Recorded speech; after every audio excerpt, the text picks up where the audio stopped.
Hello, ladies and gentlemen. Welcome to Minions of the Zoo. I am your host, Johnny Hellcat, and with me today is Sanguine. Good evening, all. How are you doing today, Sanguine? I'm doing grand. I'm just finishing up making a couple things to then finish up making my dinner. Nice. How about yourself? Oh, not too bad. I felt kind of shabby the first part of the day and worked through most of it, so I'm feeling all right now. Hopefully it's just a day thing where it's just I don't not feel like total ass. Yeah, where you just have the bubble guts for a day and then it's good to go again. It's like, oh, you're done. Fair enough. Yeah, I had my choice of pretty much, if I had to get sick and I had my choice of what type of sickness to get, it would be one of the 24-hour bugs. Because then at least I know it would be 24 hours of this is hell, followed by, oh yeah, I'm good now.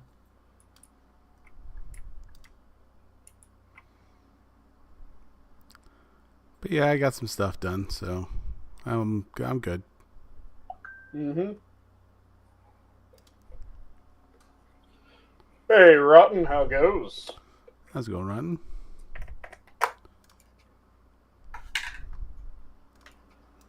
So, ricotta, some tomb,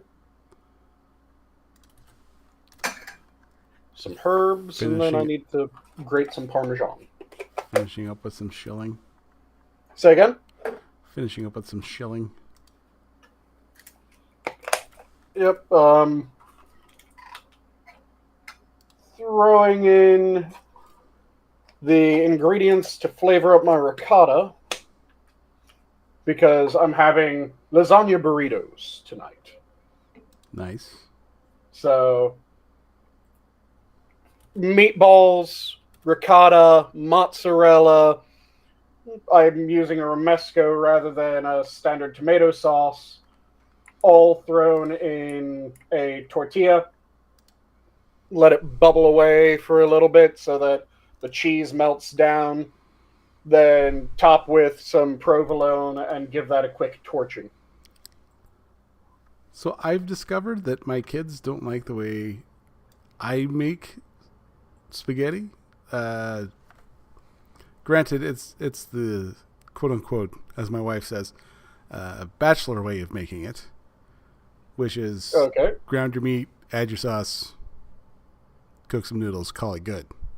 Oh yeah, that's the simplest spaghetti, but it's also a tried and true, fairly plain spaghetti. Yes. Well, I use a vodka sauce that is labeled as gluten free, so the kid can like it. Mm-hmm. And it's a really good sauce, and I want to try and see about learning how to make one on my own, just out of interest. Hey, Mr. Yes. So the easiest sauce, and the one that I think is one of the most flavorful sauces that you can make, is a charred pepper romesco. Get a red bell pepper, throw it in an oven. You've already lost my kid. They don't like bell pepper? He doesn't like anything. He's an extremely picky autistic kid, so it doesn't really taste like bell pepper, and it doesn't look like bell pepper. Because what you do is you let that roast up in the oven, get a little bit black, then you pull it out, you throw it into a blender with some garlic, a little bit of oil, a little bit of vinegar, blitz it until it's smooth in the sauce. And you can add a little bit of tomato paste if you want, but it's not needed. You end up with this fairly deep, flavorful sauce. What's going on here? Game volume's out? Okay, I'll look at that.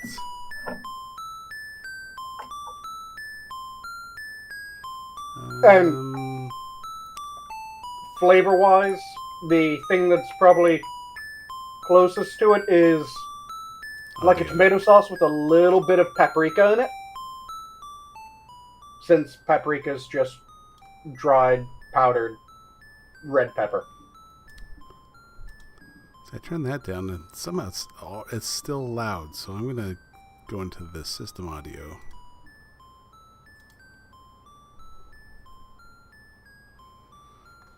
Volume mixer.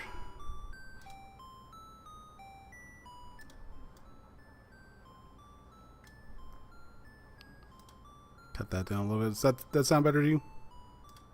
Hmm? Hey, 6.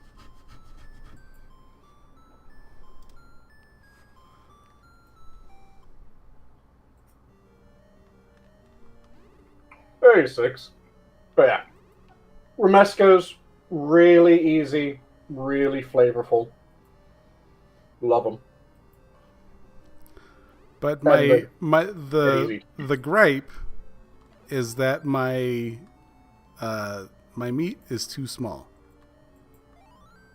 Because I ground it. Oh, you really break it up? Yeah. Like, I make it so where, like, it's, you know, you get meat in every bite. Mm-hmm. You get meat, and it's giggity. the same amount of meat in every bite. Yeah. Yeah, giggity. I get it. Yeah.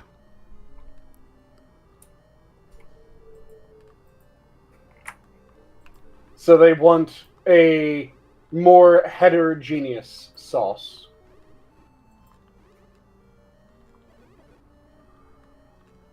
Your sauce is too homogeneous.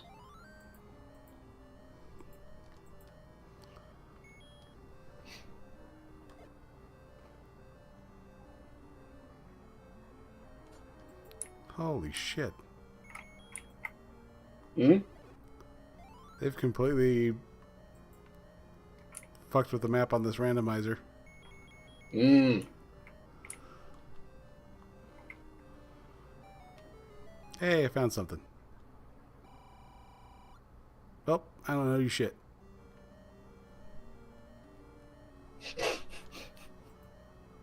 Found something. Pay me for my door! Oh, fuck. Well, I have no money to pay you, so sucks to be you.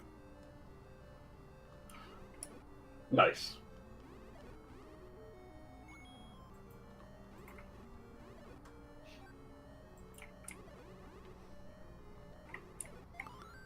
Do I have the recorder? I do not.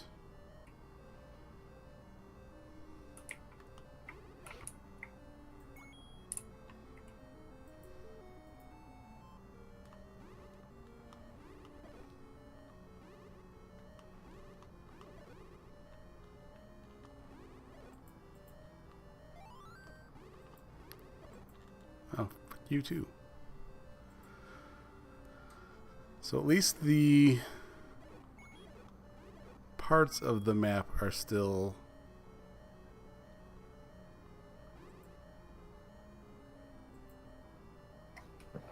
somewhat.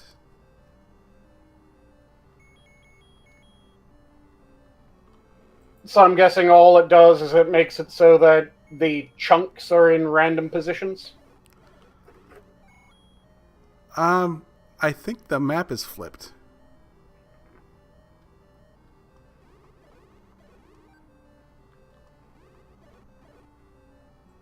Just flipped?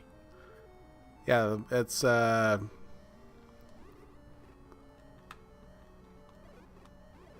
the, like, if I were to start the map, you know, if you go to A to Z, 1 to 10, and you usually start the map on like A1, it'll actually start you on Z10.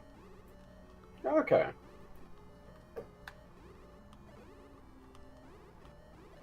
So yeah, this is baby.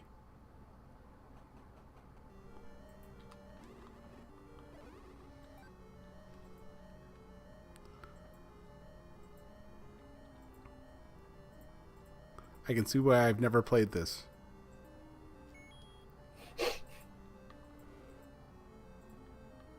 Oh, poop.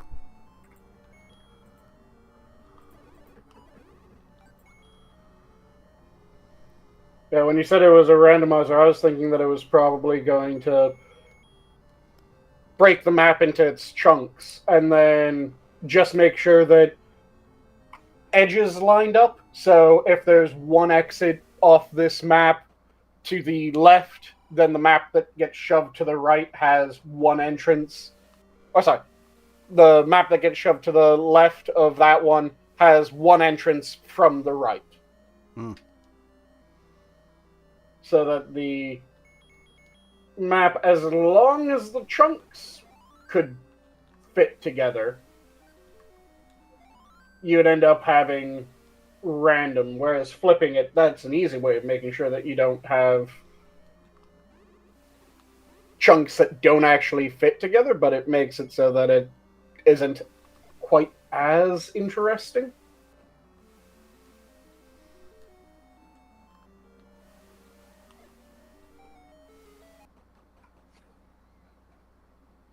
Because that's functionally what Rogue likes to do. They have a bunch of different map chunks that they just kind of go, okay, we're going to slap this chunk next to that chunk and this chunk next to that one.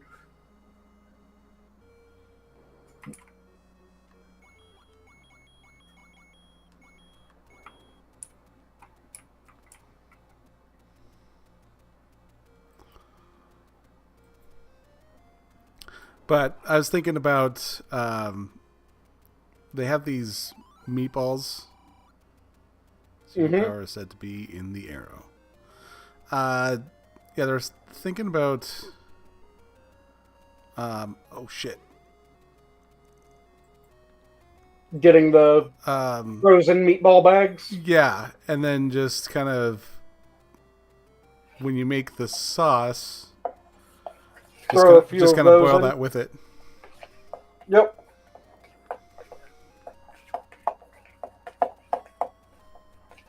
And if you want them to have more flavor, all you do is you sear them off and then you throw them in the sauce rather than just. Well, they're already seasoned and cooked, so it's like. I'm saying sear them off though, because normally what they've done is they've steamed them. Oh yeah. So they're anemic looking. Which, in some things, you kind of want them to be that way. In other things, you want them to have some color. So all you do is you throw them in a hot pan, you roll them around a little bit, and then you dump them in.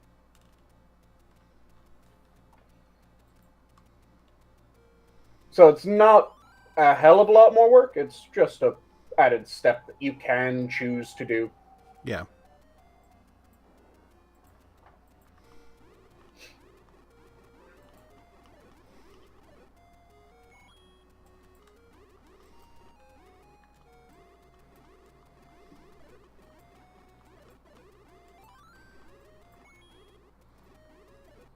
It's a good thing I have this. Holy shit.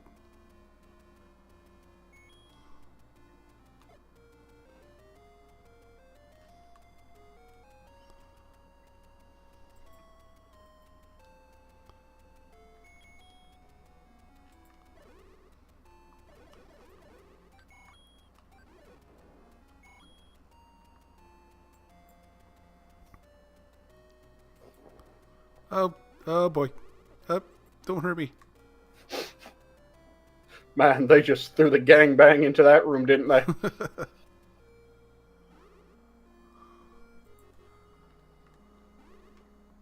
They may or may not have made me feel used. Show us on the doll where they touched you.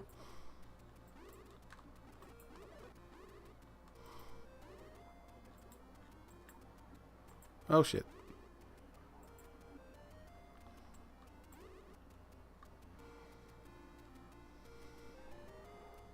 Aw, come on. I don't even have a sword yet.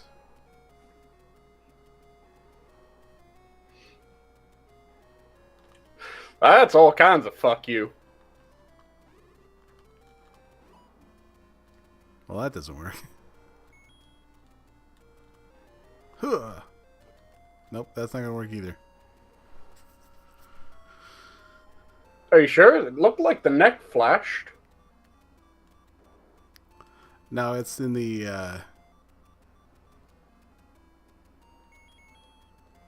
The body should flash, not the neck? the head should flash. The head. Okay.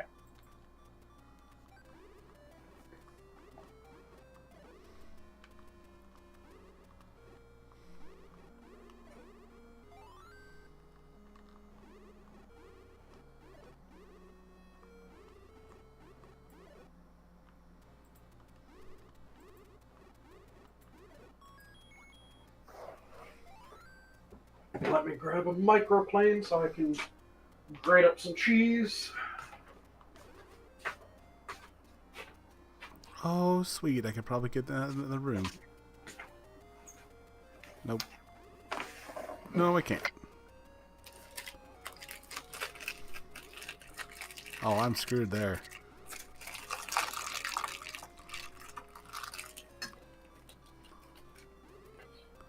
That one room is just full of everything, isn't it? I am at a dead end.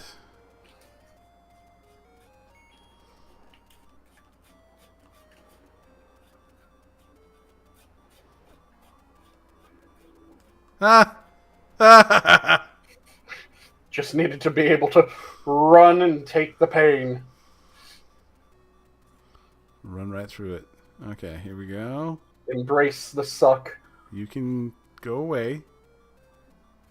Quit puppy garden.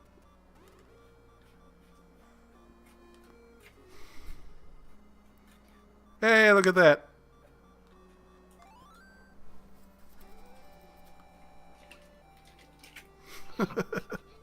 Easiest Triforce fragment to get.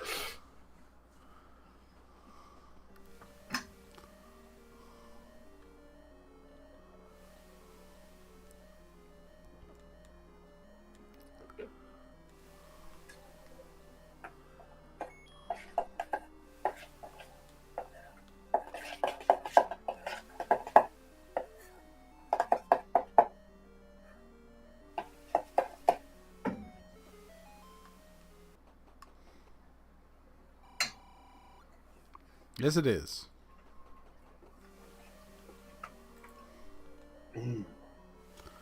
All right.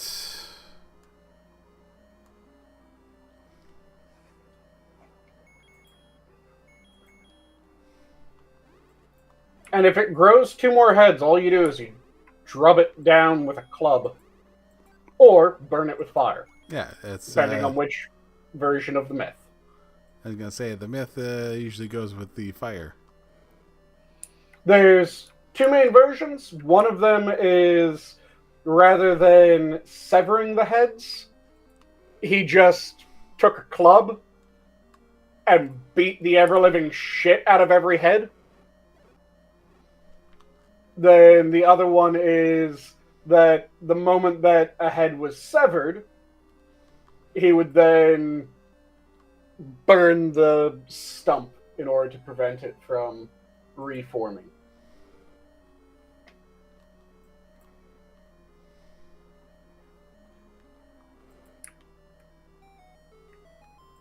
So it can go either way. And there goes my audio for a second. And Welcome back then. Okay. All right. And I found another one. Let's see how boned I am in this one. Immediately walk into a room, 2 more of them. I wouldn't put it past them.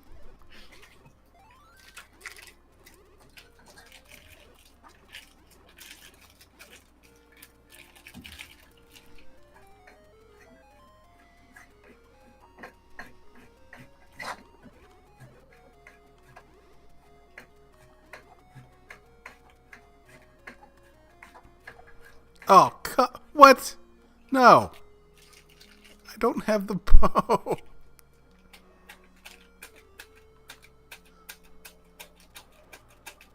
And out. I'm out. Zelda run, no bosses actually beat, just dodging all of them. Pacifist route. Yep.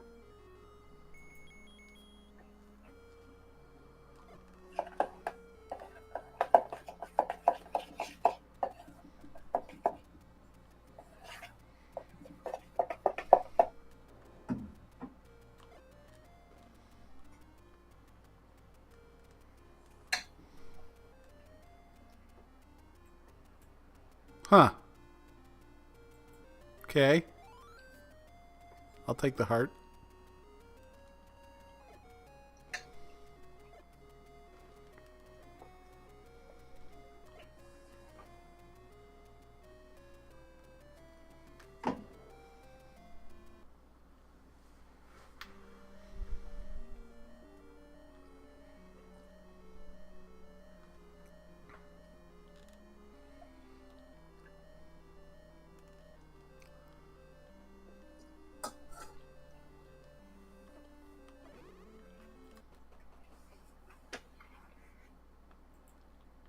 There's the princess. Found her.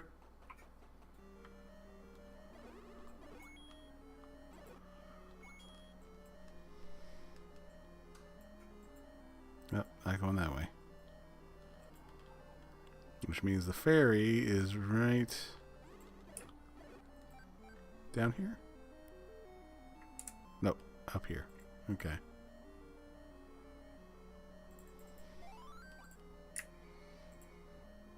So it's just flipped on a horizontal. Mm.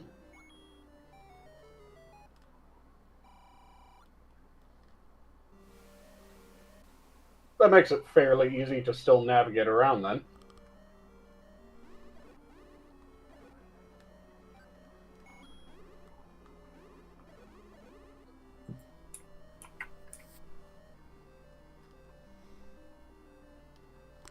Yeah, it's not impossible.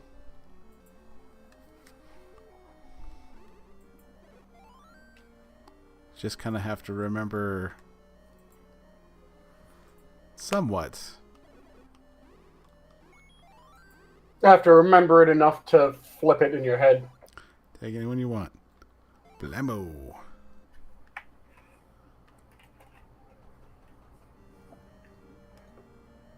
Yeah, that was one of the things. You have different numbers of heads being mentioned in the different versions of the Hydra, because there's the 7-headed Hydra, the 9-headed Hydra,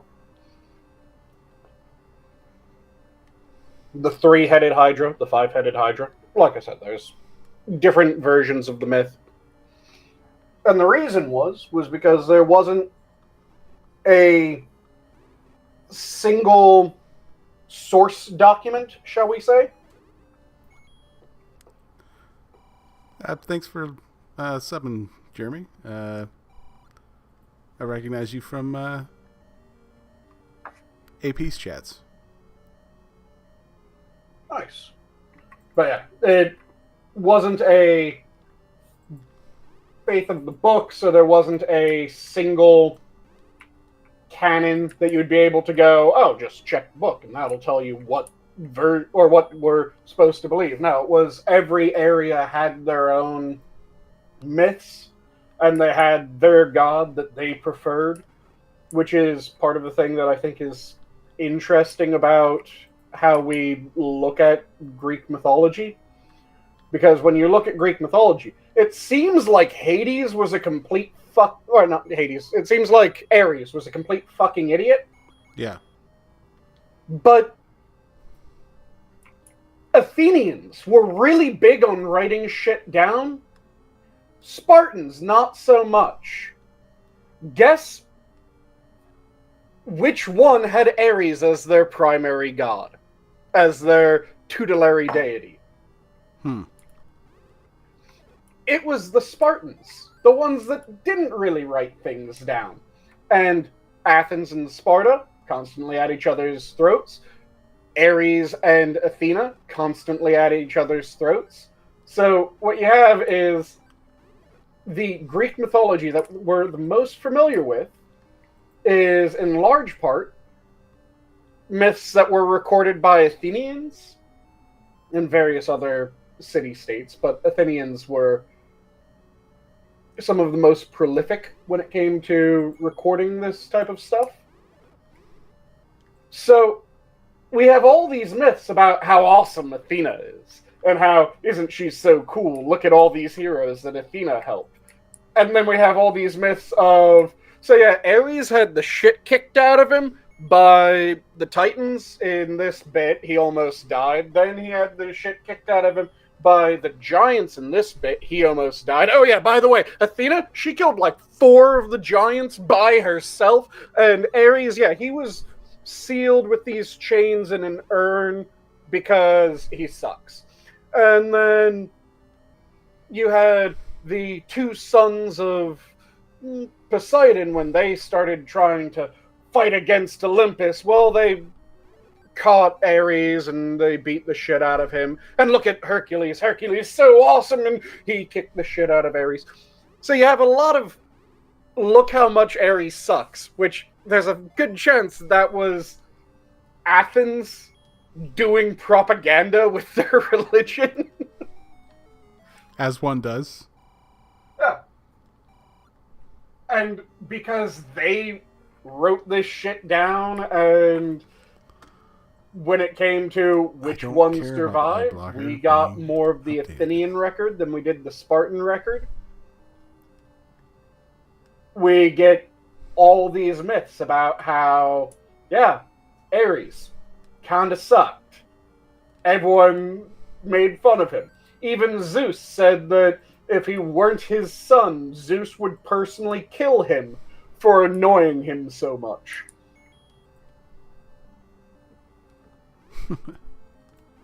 Child abuse. Spartan kings claim to be descended from Hercules. A lot of people claim to be descended from Hercules, though. And the myth where Hercules kicked the shit out of Ares, that was from the... Bitch, the door was already open. Troy that Hercules did. So, during his raiding of Troy, which, yes, in Greek mythology, Hercules went and single-handedly raided Troy for shits and giggles. Ares came to defend the city, and Hercules was able to absolutely embarrass him. Because, of course. Yeah. Because if you're looking for a main character in Greek mythology, when it came to, like, who's the main character that was supposed to be humanity, fuck yeah, it was Hercules. He was the favorite hero. He was so favorited that he was a hero that became a god.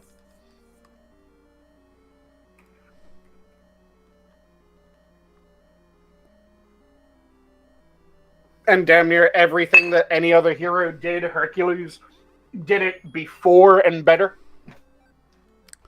I gotta say, I didn't like the end of the Hercules thing. Mythos. Which one of them? Are you talking about the one where his wife is tricked in coating the hide of the centaur with the Hydra's blood and burning out the humanity of Hercules? Yeah. Not a fan. Mm-hmm.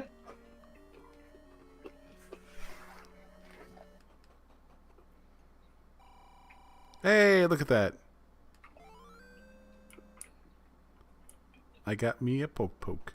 The endings like that, when it came to mythology, are rather common, where the hero has become so ridiculous, so amazing, that when it comes to, so how did they die? It tends to be, well, subterfuge. He was killed because he believed the wrong person. So, you have Hercules in Greek mythology. You have Samson in the Abrahamic faiths, because Samson same thing. Samson, ridiculously strong hero, able to take on entire armies single-handedly because fuck yeah, Samson's so goddamn cool. And how did he die? Well, he has awesome hair. Yeah, he trusted his wife, and his wife betrayed him. And also, he was the... So, you know where the thing of Jesus was supposed to come from Nazareth came from? Hey, Tyr.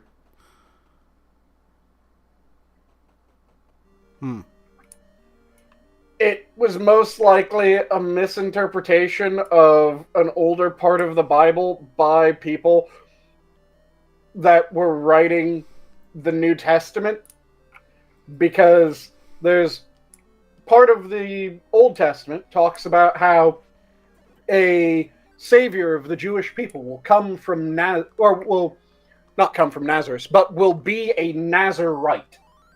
Do you know what a Nazarite is? Someone who is not Nazarene. So a Nazarene would be someone who's from Nazareth, which is what it was mistranslated into when they were talking about, oh yes, the prophecy that the Savior will be a Nazarene, which is why there's the whole, how did they explain how Jesus, who was born in Bethlehem, was actually a Nazarene because he ended up having to flee to Nazareth. So he was a Nazarene by that extent. Yeah, it was a misunderstanding of the term Nazarite. They mistranslated it into Nazarene. A Nazarite, though, is a person who gains holy powers through not grooming themselves. And the Savior Nazarite in the Old Testament was already there in the Old Testament because the Savior Nazarite was Samson, who he arose as a hero and a savior of the Jewish tribes during a time of war, beat back their enemies, and he was a Nazarite because his powers came from his unshorn hair. It's one of those strange things that happens when it comes to people looking at older religious and mythological texts, and they go, oh, this term kind of sounds like this term.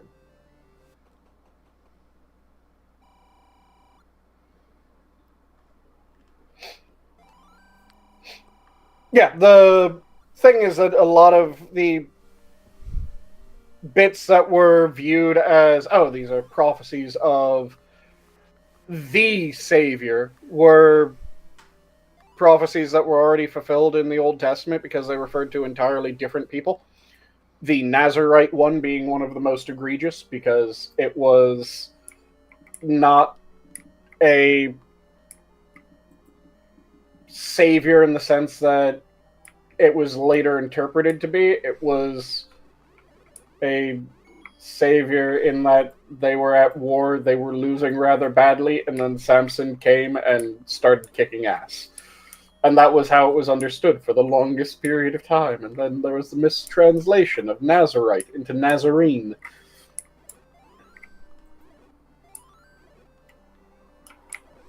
When those are different words.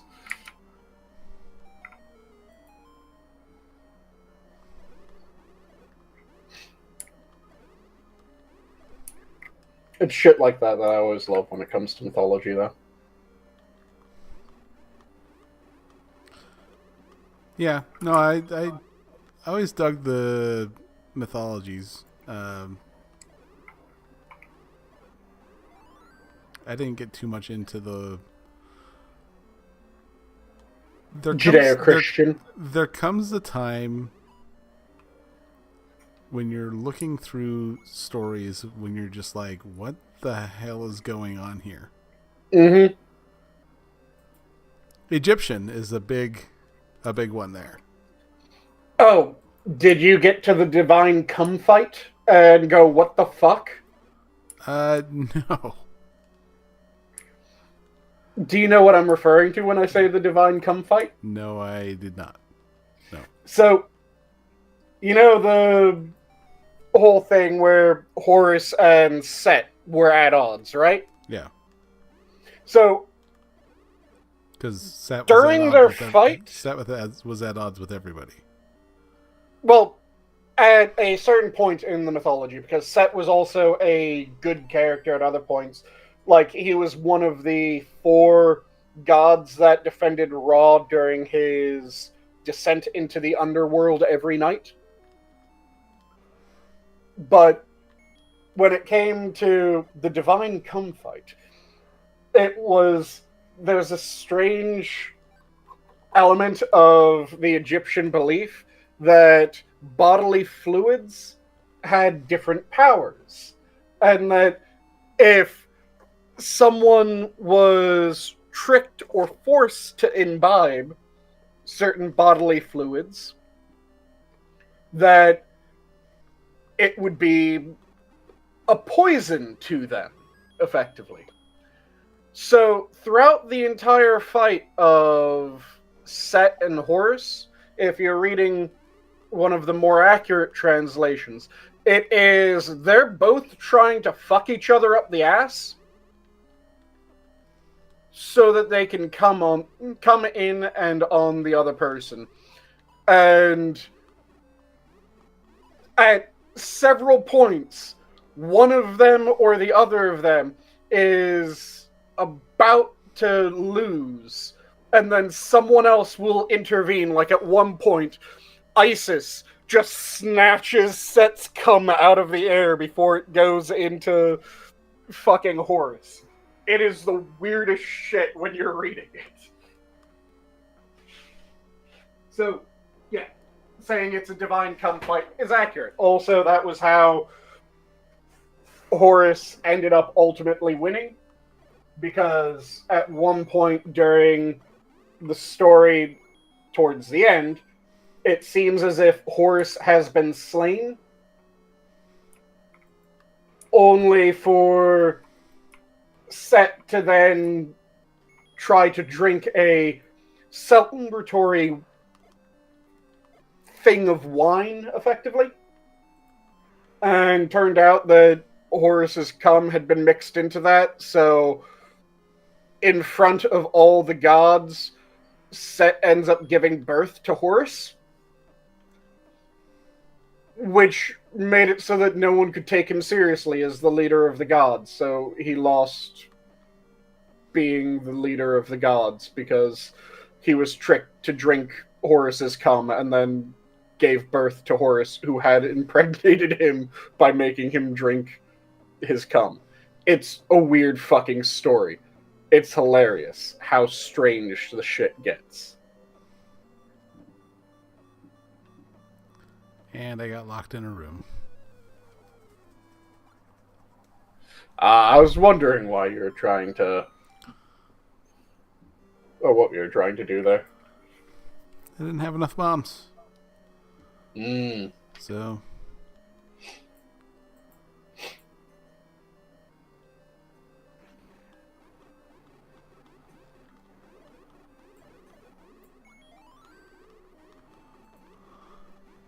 But yeah, Egyptian mythology, fucking weird.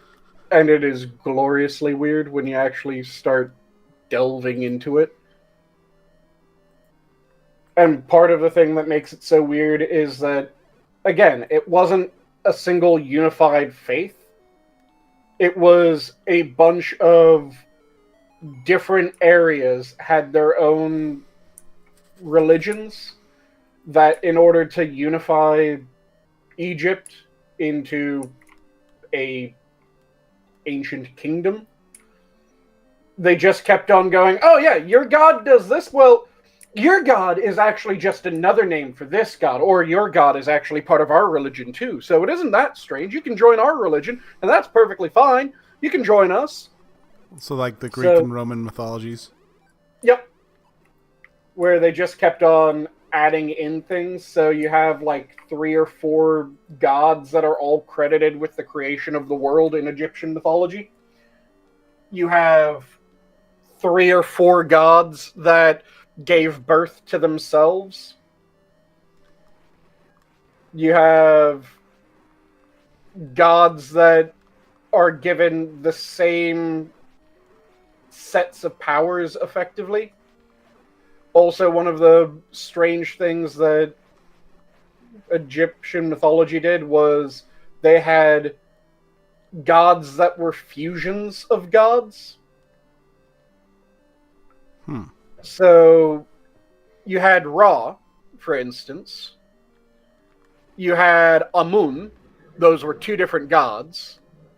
And then you had Ra Amun, which was not a entirely separate third god, but it was Ra and Amun fused together effectively to become Ra Amun. And they weren't the only ones. Let me quickly double check the name of Horus, because you have Amun Ra, you have Ra Amun, which same but different, which is also really fucking weird. You have Atum, Ra, Osiris, Ka. You have just a shit ton of them that end up fusing together at various points. But there's... And it's gods and goddesses confuse. It's really strange, but they end up, for the most part, just combining the 2 names, but sometimes they get their own new name. Like the one that I needed to double check what the fuck the spelling of it is. When Ra and Horus merge, then it isn't just Ra Horus or Horus Ra. It's Ra Horakt. No, sorry, Ra Horakti, because it's Ra who is Horus of the 2 horizons.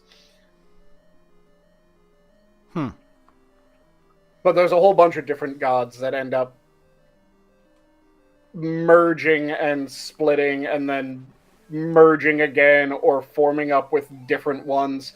There was also one god who was sometimes a fusion of like 4 fucking gods, because it was Beneptajet, or Beneptajedet, I think that's what it was, which was Ra, Shu, Geb, and Osiris all merged into one being.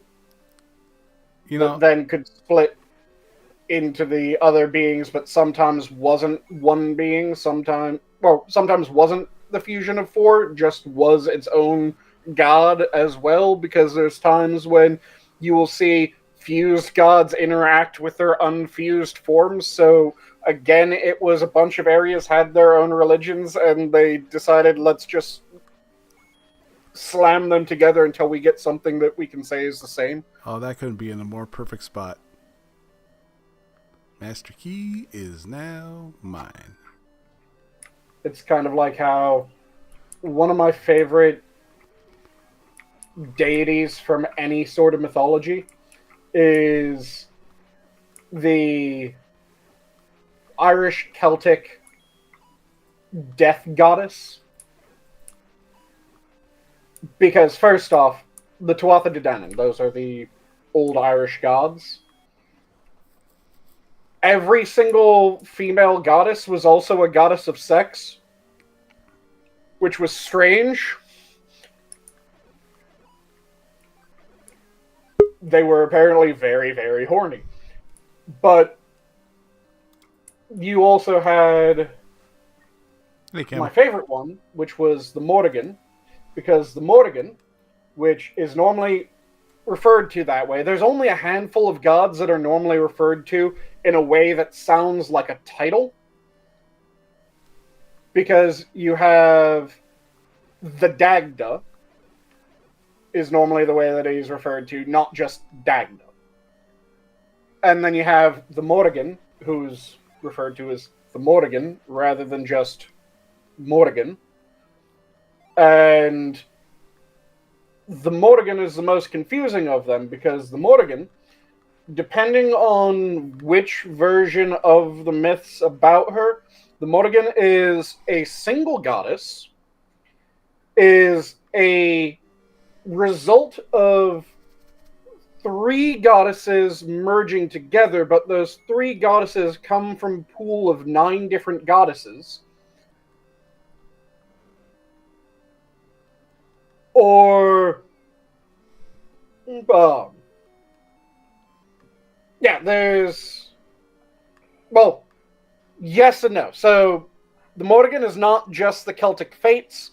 The Morrigan is the goddess of sovereignty, the goddess of death, the chooser of the slain, the one of the 2 Celtic psychopumps, which, are you familiar with what the term psychopump means? No. So psychopumps are beings that they don't kill people, but they take people to the afterlife when they die. So in Christianity, or the extended version of Christianity, because it isn't really part of original Christianity, at least not in the form that we acknowledge it currently, there's the figure of death. Everyone knows the figure of death, right? Yeah. Grim Reaper. The Grim Reaper is a psychopump. Because the Grim Reaper doesn't actually kill people, but the Grim Reaper appears as someone's dying and then More ushers like a them guide. to the afterlife. Like a guide.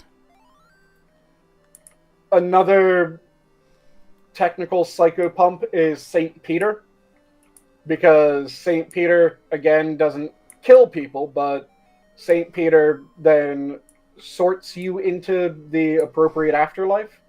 So psychopumps take you to the afterlife and take you to the afterlife that you earned or are going to have. So that's what a psychopump is, and the Morrigan is one of the 2 Celtic psychopumps in the Goidelic versions of the Celtic faith. So, a lot of jobs that the Morrigan has, and like I said, the Morrigan is a single goddess, a trio of goddesses of up to 9 different goddesses, a trio of goddesses, but one of those goddesses is also the Morrigan that then forms up with the other 2 goddesses in that trio to become the Morrigan. And sometimes the Morrigan is interacting with all 9 of the goddesses that are supposed to represent the different goddesses that could merge to become the Morrigan. It's a very, very strange thing. I absolutely love it because it's confusing as shit. Pretty convoluted. And when you have one of those things that you're going, hey, the more I learn about this, the less it fucking makes sense. That's fascinating. So how's it going, Camel? Oh, it's Thursday. That it is. One more day of the weekly grind, and then I get to veg out for at least 48 hours. I'm very much looking forward to that. Have any plans or just become I gotta, clean up my car. Gotta clean up the house a bit. But I guess I could actually go ahead and talk about. I think the last time I was on, there's stuff going on I didn't want to talk about. So, last month my car got repossessed. They said I was more than 3 months behind on the payments, and I begged to differ. But went ahead and pulled some money together, got the car paid off. So Ally Bank can suck my dick now. I didn't finance through them, so I just had to clean up the mess. Unfortunately, that costs extra. Well, yeah, I'd be charging them though, not the other way around. I'm not gonna pay for round trip airfare from New Delhi.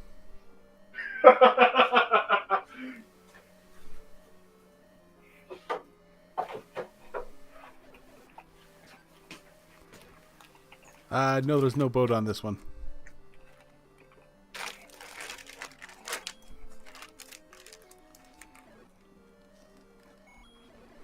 But yeah, I got that back. It was a whole rigmarole. And so now I got to pay off one loan. I now have two.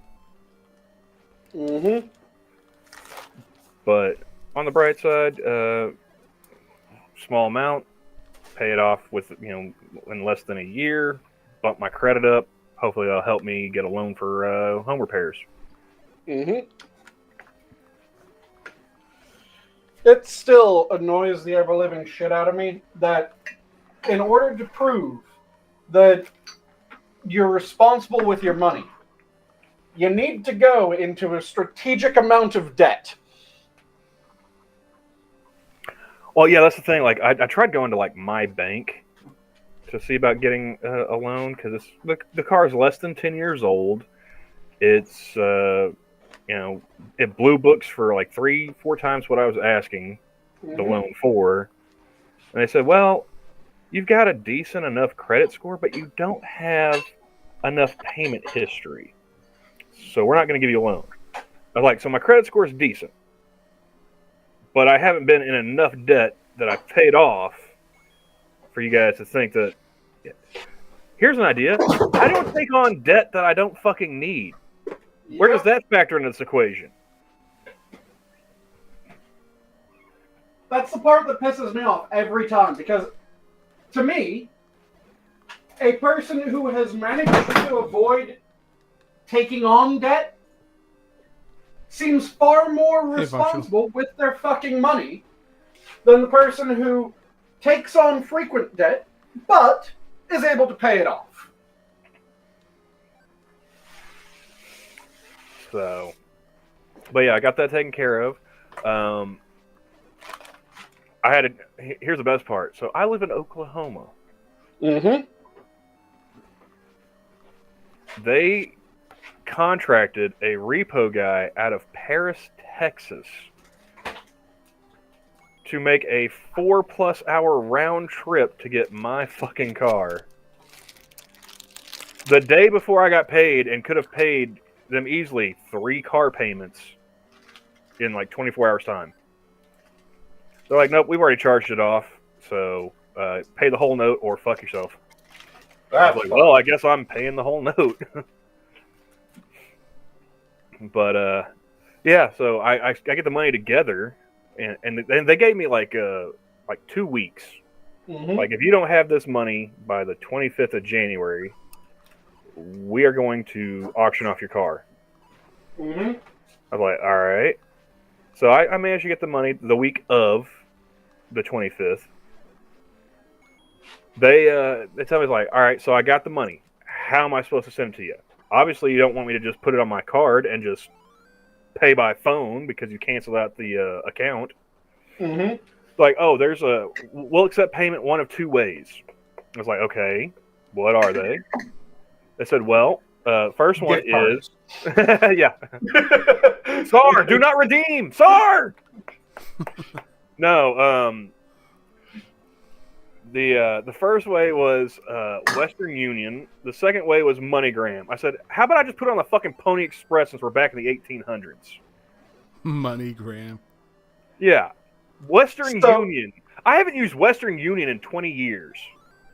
So my claim of gift cards wasn't far off. Not far from the fucking bullseye, Sanguine. So I'm sitting there like, I'm on the phone. I'm at work. I'm having to hitch rides to and from. That's Azora. Haven't done any grocery shopping, anything like that. And I'm like, how about this? You're a fucking bank. I have a bank account. How about I wire the money from my bank to your bank? Like, oh, yeah, well, I guess you can do that too. I was like, okay, where am I wiring this fucking money? I remind you, the note is held by Ally Bank. Mm-hmm. They had me wired to JP Morgan Chase. Fantastic. Because of course. And I'm just sitting there like, I'm sorry, I'm wiring this to JP Morgan? What the fuck do you people do? We only accept the MoneyGrams.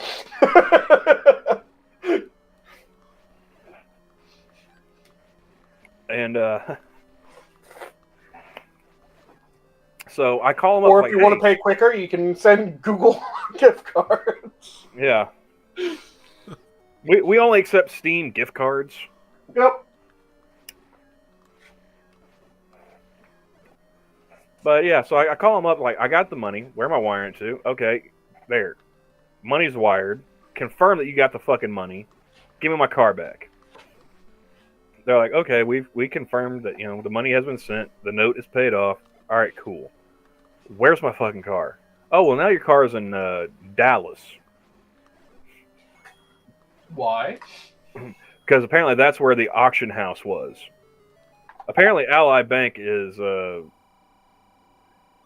associated with Odessa. And it was at the Odessa Dallas auction house. Okay. Which is just south of Dallas.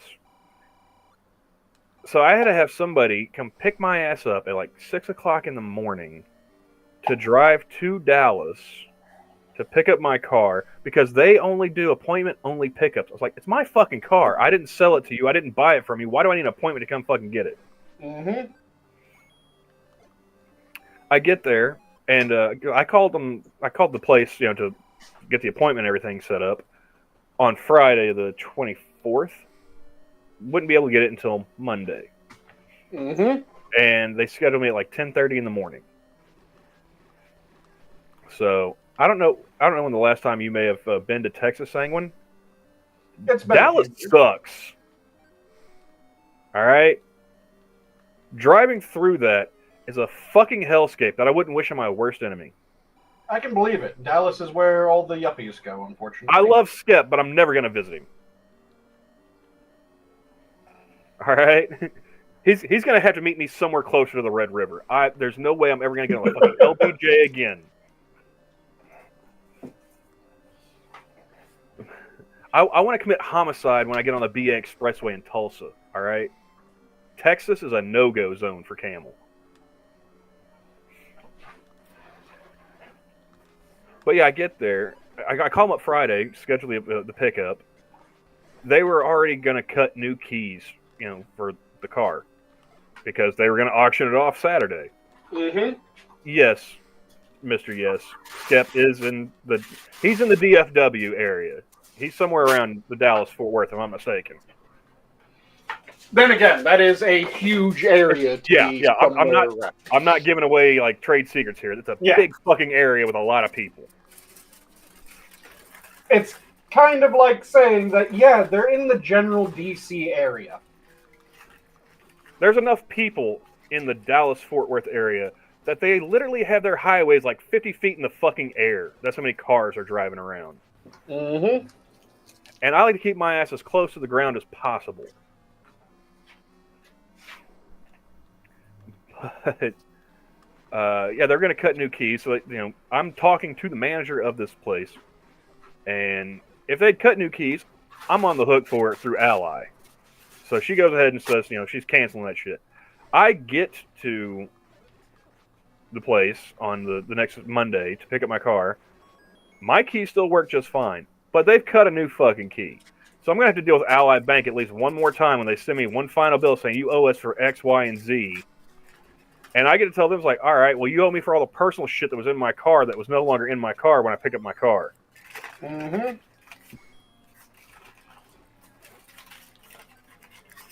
So I would also have, it's now hindsight, unfortunately, but gotten in writing, yep, you're canceling it, right? Can you verify that? Can you send me an email? well, apparently, like, that place isn't even open to, like, the public, like, 2 days a week. Like, they've got 1 day a week where they do their actual car sales, and then Friday is just fuck off for the weekend. I don't know. Because like, apparently I was lucky to get the manager on the horn that Friday because they weren't even really supposed to be, like, doing business or whatever. Okay. Like, all right, well, okay, cool. But yeah, so I got to drive back through, like, the lunch rush traffic and managed to get home, like, I don't know, 45 minutes before my shift started. I was dragging ass at work that day. But now I have a paid-off house and a paid-off car. Just have to pay my property taxes and insurance, which is always fun. Don't you love fun little adventures like that? If I never have to leave the county I live in again in my life, I'll die a happy man.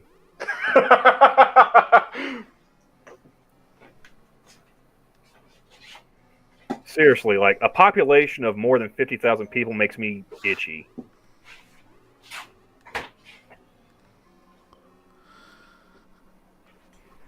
And they better be spread out, too. I don't want, I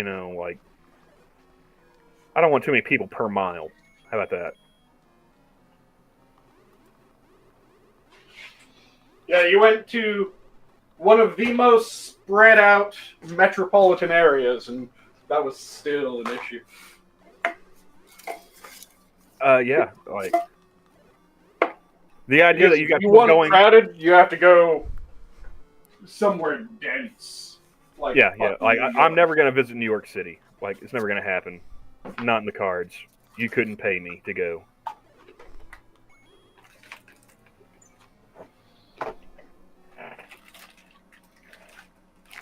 Can I avoid getting that?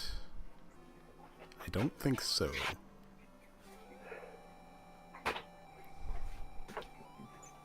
DC proper is also fairly well sprawled. I've been to DC once, and that was enough. Yep. There's the interesting restriction on building height in DC that causes it to need to sprawl. Well, there's only one reason I'd ever actually go back to DC. Which is?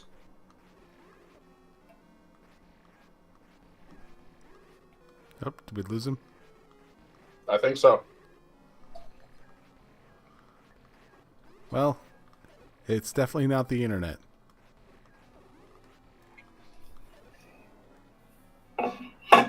It was the fact that he was about to talk shit about DC again. Can you motherfuckers not hear me, really? No, he went completely fucking dead. So now you can hear me. Yes. Now we can hear you. Okay. Yes, there's only one reason I'd ever go back to DC, and that would be to go to the Library of Congress, because I was too young the first time.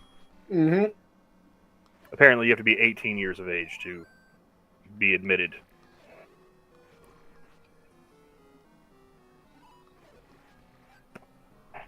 And I was just a wee young lad, so... But yeah, like, within huh? I've never been anywhere near DC. Don't go. It's not worth it. I've been very near it and in it many, many, many, many, many times.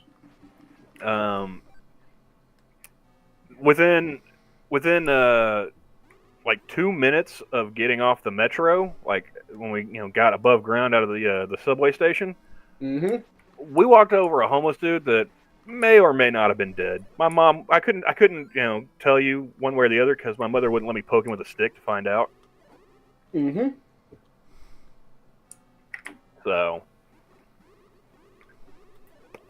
That is not all that unusual for DC. yeah, and I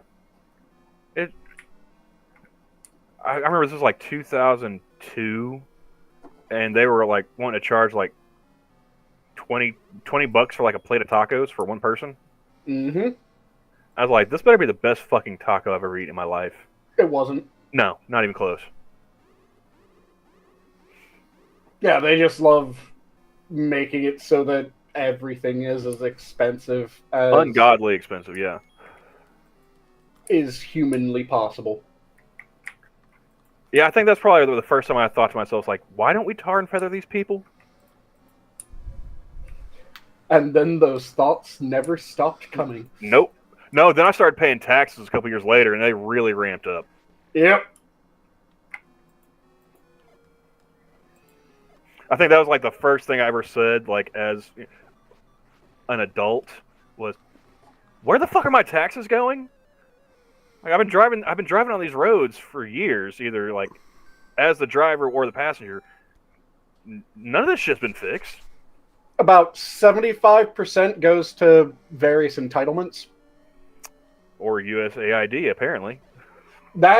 So when this is something that always drives me crazy when I look at how much goes to what.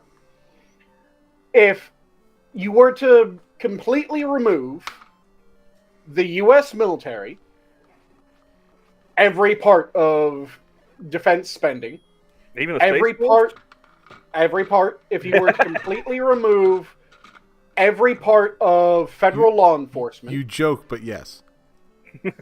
If you were to completely remove every part of the Department of Education, every part of the EPA, every part of science funding.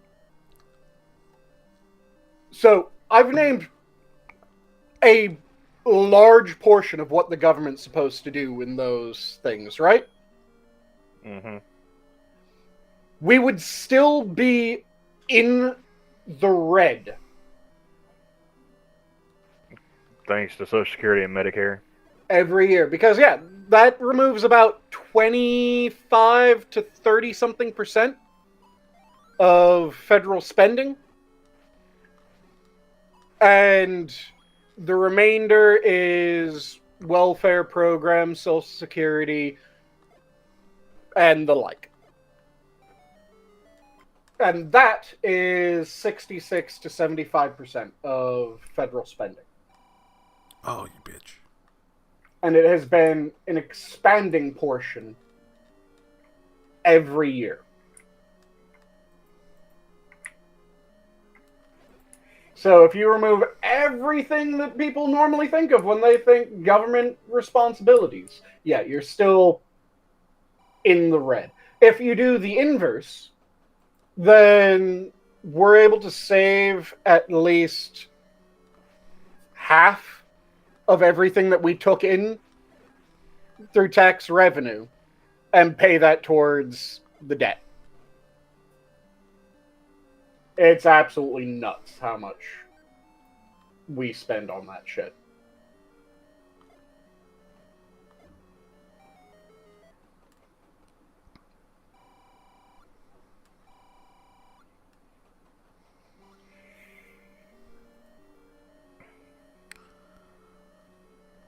Because the government is horrendous at spending money even remotely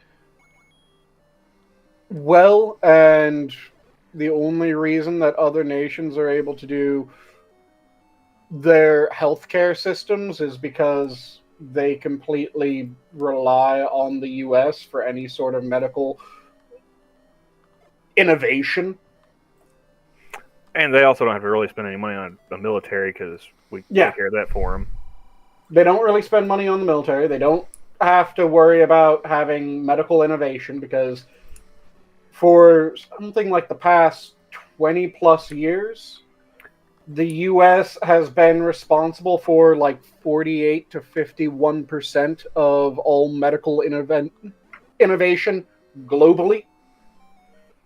So, the US versus every other nation on Earth, and the US barely loses or completes the majority of it. Well, it's like, was it? They had that graph showing like the NATO spending. Yep. There isn't a single NATO nation that spends even 10% what we spend for military.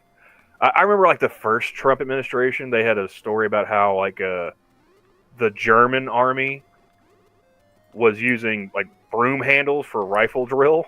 Yep. Because they didn't have enough. They didn't have enough fucking rifles.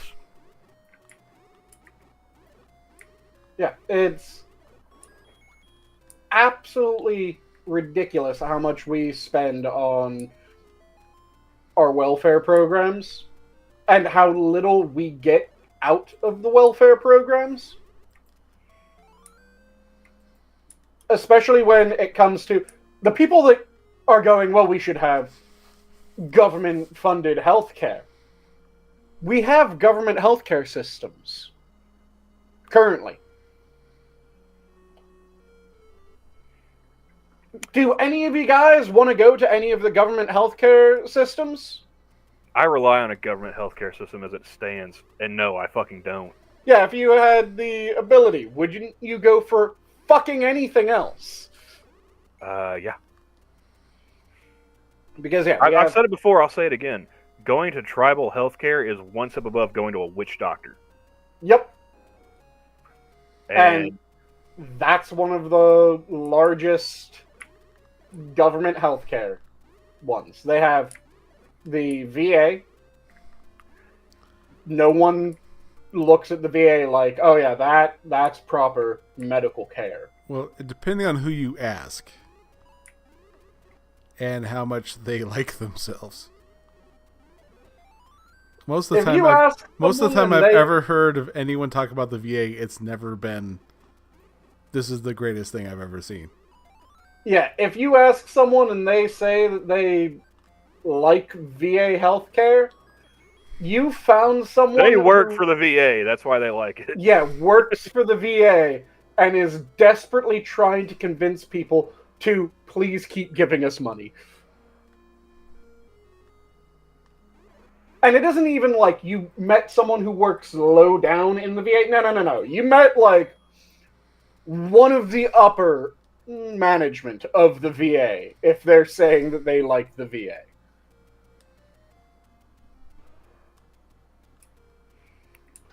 Oh, I'm stuck again.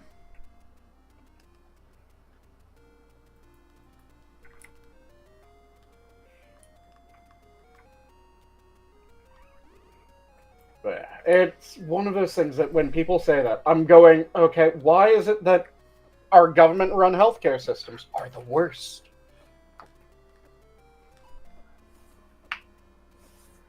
Do you think our veterans would trust the VA system if they weren't getting fucked by the big green weenie?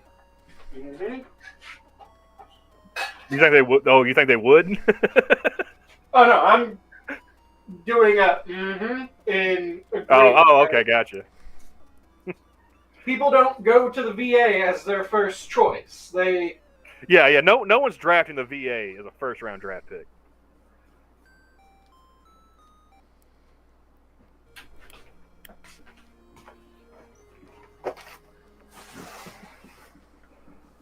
Well, that's the same thing with like tribal healthcare. It's like you don't go there because you want to. You go there because you have to. Yep.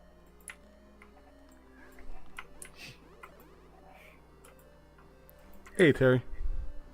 Hey, Terry, how's it going, man? And I've talked about this before with people, and some people have a hard time believing me when I say this. One of the major reasons why modern insulin is as expensive as modern insulin is because of those government programs. You guys familiar with I know Johnny is, but Camel, you familiar with what PBMs are? Remind me. Pharmacy business managers. Okay, yeah, I've heard that one before. Okay. Or, sorry, pharmacy benefit managers.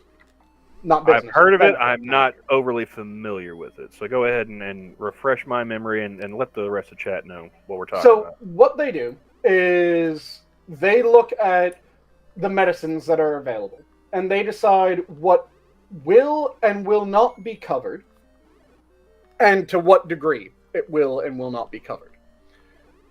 The single largest group of PBMs are the government program PBMs. That's and a slight correction. That's kind of true, but it's mostly there's an agreement between a group and the pharmacy, the pharmacy benefit manager, as to which medication is going to be covered or not. Yep. It's not one side or the other. It's both, and the insurance company usually gets the blame.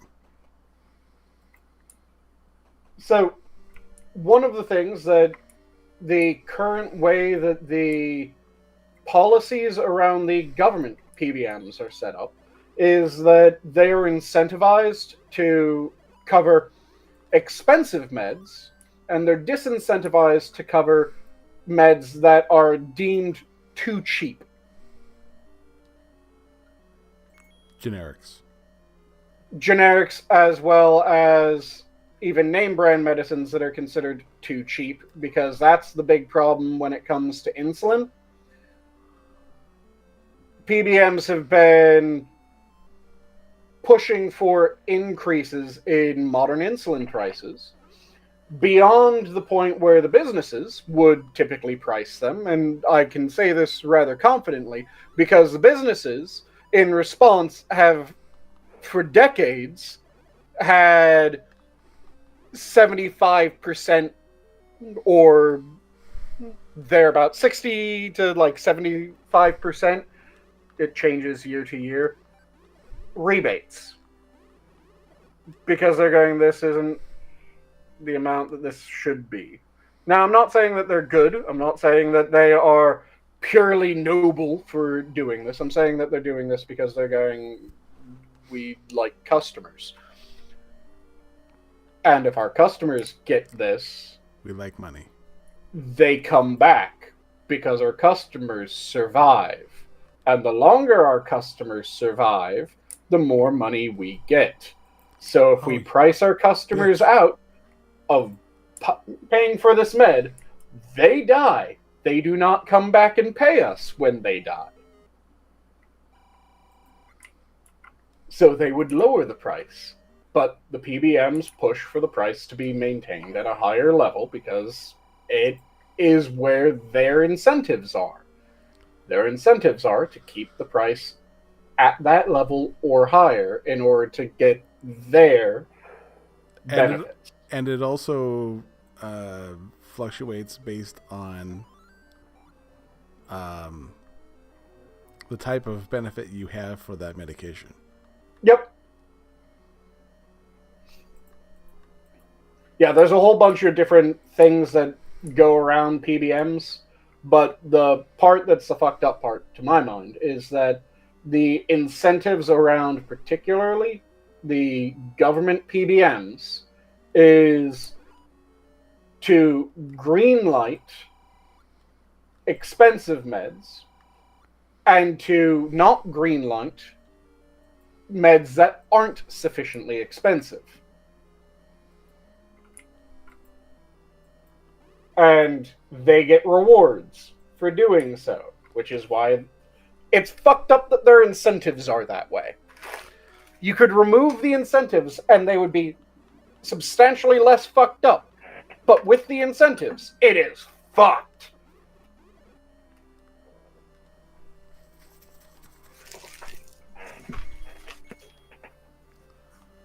It also annoys the shit out of me that when people are talking about how expensive insulin is, they're only ever talking about the most modern insulin, but then they're comparing it to the oldest sort of insulin because they'll compare it to insulin prices in the 70s and 90s. when it was regular insulin. And they're comparing that to the blend of 5 different activation time insulins that we currently have as the most modern insulins. And they'll go, the new insulin costs so much more than the old insulin. Yes, they're different medicines. And one does a fuck ton more and is harder to make. Also, we made it so that only 3 companies in the US can make it.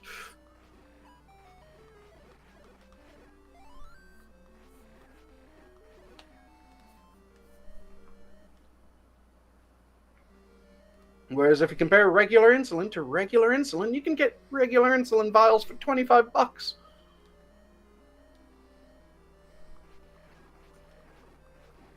Which is so much cheaper than it was when it came to looking at the 70s and 90s prices for regular insulin and then doing a inflation adjustment.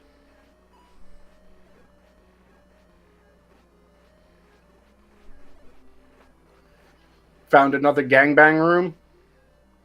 What? I found a safer one. Yeah, this one at least you have the ability to hide out on that bridge there.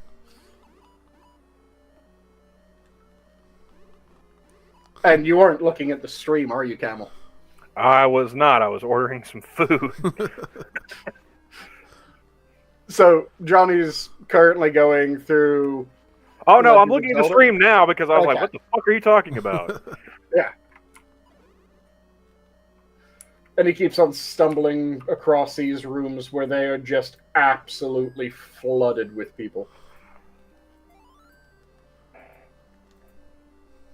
Hence, gangbang room. Ah.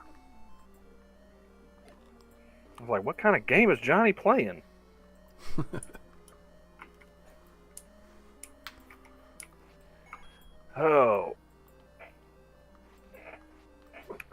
Oh, one of my coworkers got me a T-shirt today. They apparently went to the store Five Below before work.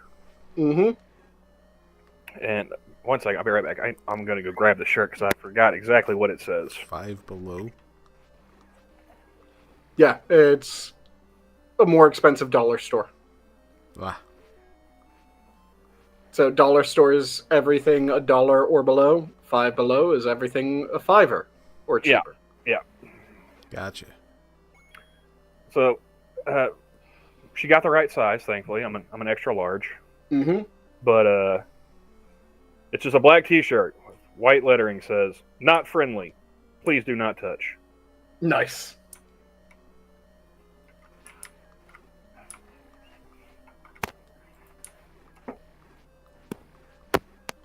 So, half tempted to wear that to work tomorrow. Mm-hmm. But my scrub tops, they got plenty of pockets, so that's like the only thing keep me from like committing.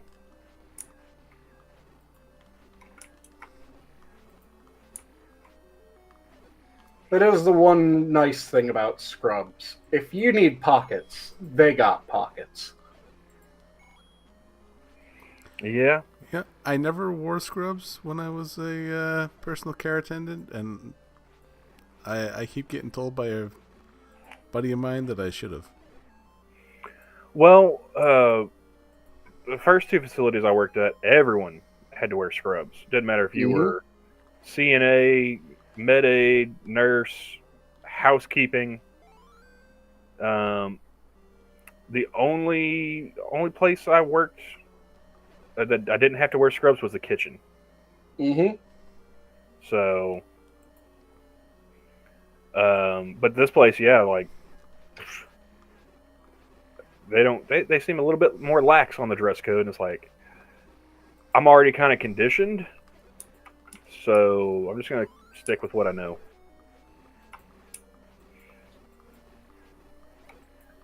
Definitely understandable.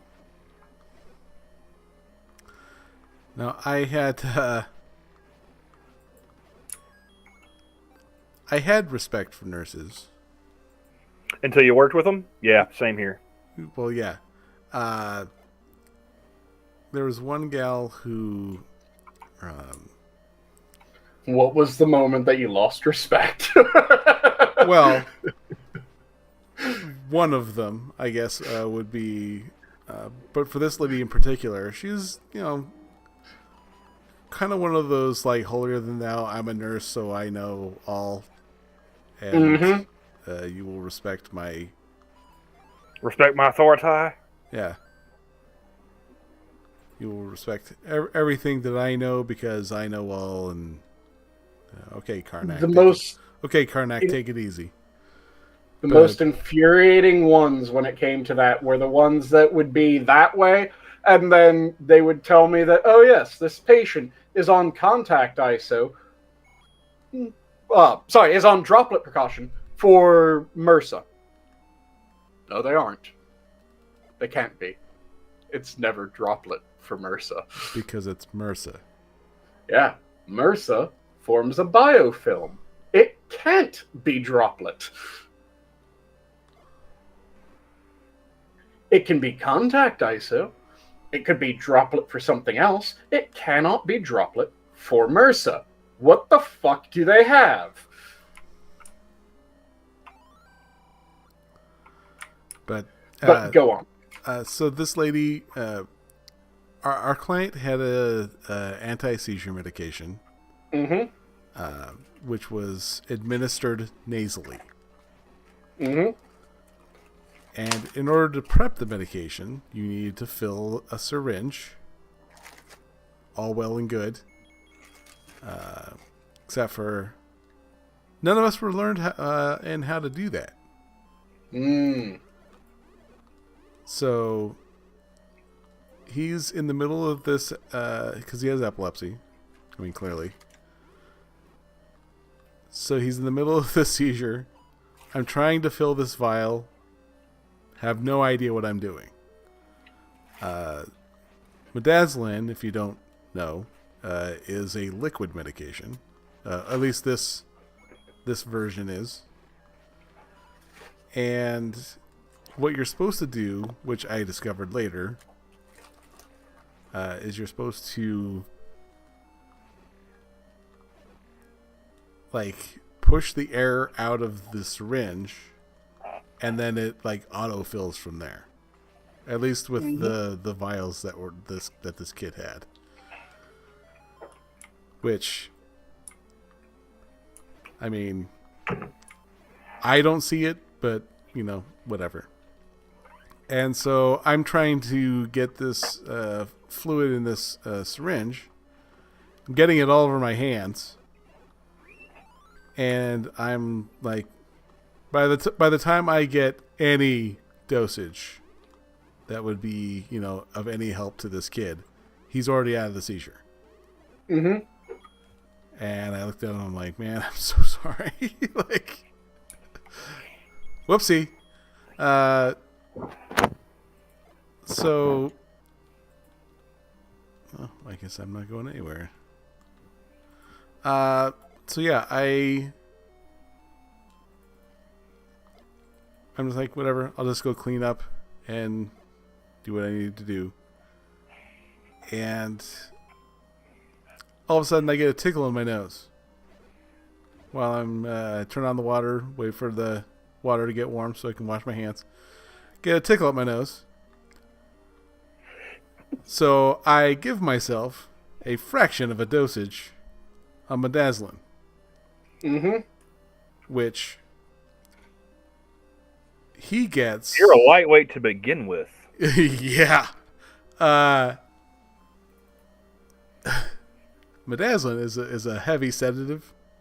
And this guy gets 2 vials up his nose and still is like upright. Other than that post-seizure drain that you can get. Post-ictal. I knocked myself unconscious. Like, one punch and I was down. Like, I was nowhere near. And I had to actually fill out an incident report because I full on dosed yourself. Out. Yeah. And I'm like, and I was telling the nurses, I'm like, you guys need to be careful with this shit, because I near knocked myself unconscious. And one of the nurses goes, well, yeah, you're not supposed to do it like that. And I'm like,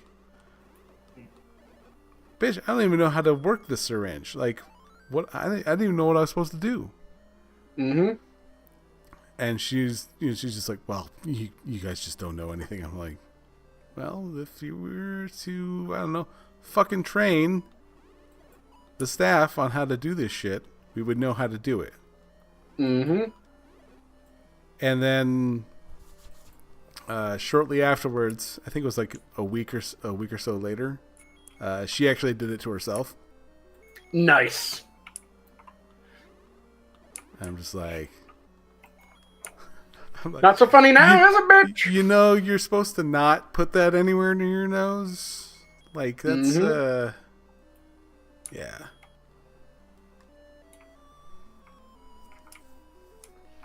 You know, like I said, for me, the thing that always drove me crazy was when I'd be getting a report because I was about to take a patient somewhere, and they would tell me something that medically cannot be.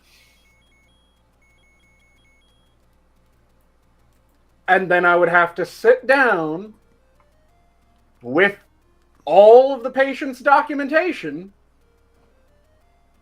to figure out what the fuck is actually happening, because what I was just told can't be.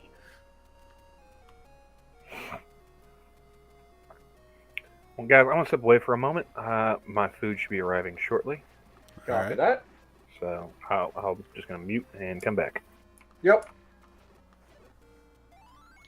But yeah, that shit drove me up a wall every fucking time.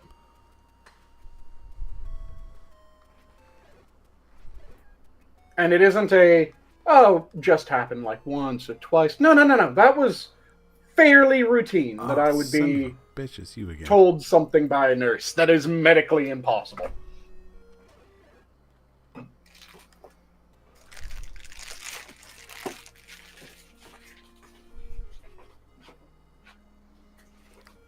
Women don't want no scrubs.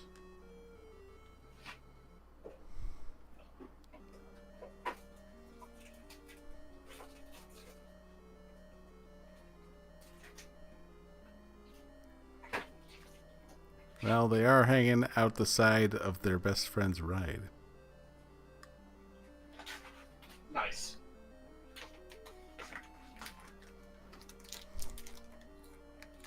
And are they trying to holler at you? Well, at the women, I'm sure.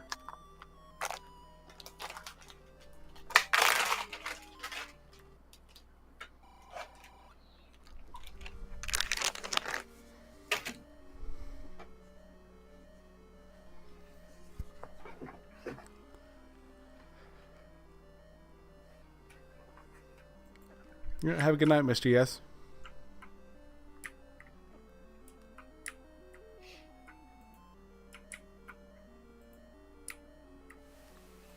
And with how dirty a lot of the nurses that I've met are. Yeah, a lot of nurses don't want to be in the scrubs either. They prefer a different sort of attire, shall we say. I'm back. Well, it's amazing with all the nurses who are claiming that they're part of the entertainment scene. Yep. That's where I first lost my respect for nurses, was being in the hospital with my grandmother and seeing all those fucking TikTok dance videos. Mm-hmm. I was like, you bitches need to get to work.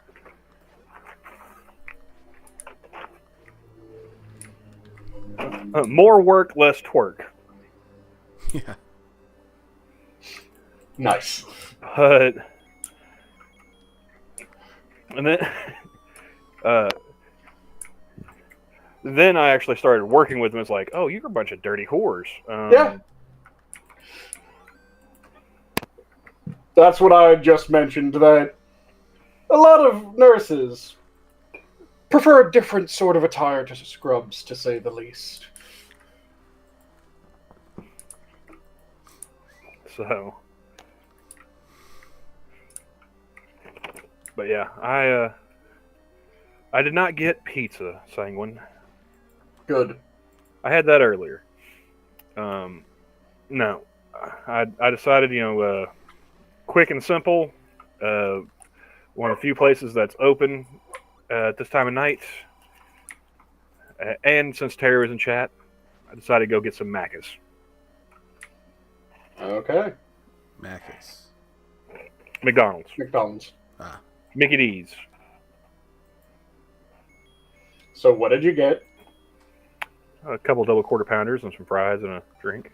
Mm.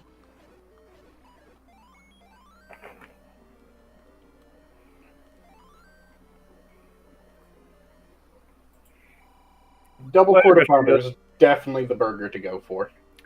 Yeah, I don't like the Thousand Island dressing, and I don't like the idea of having a piece of bread in between my, burger patties. So, Big Macs, never a thing for me, really. See, the Big Macs wouldn't be bad if the Big Mac burger patties were quarter pounders. They'd be better, yeah. Yeah.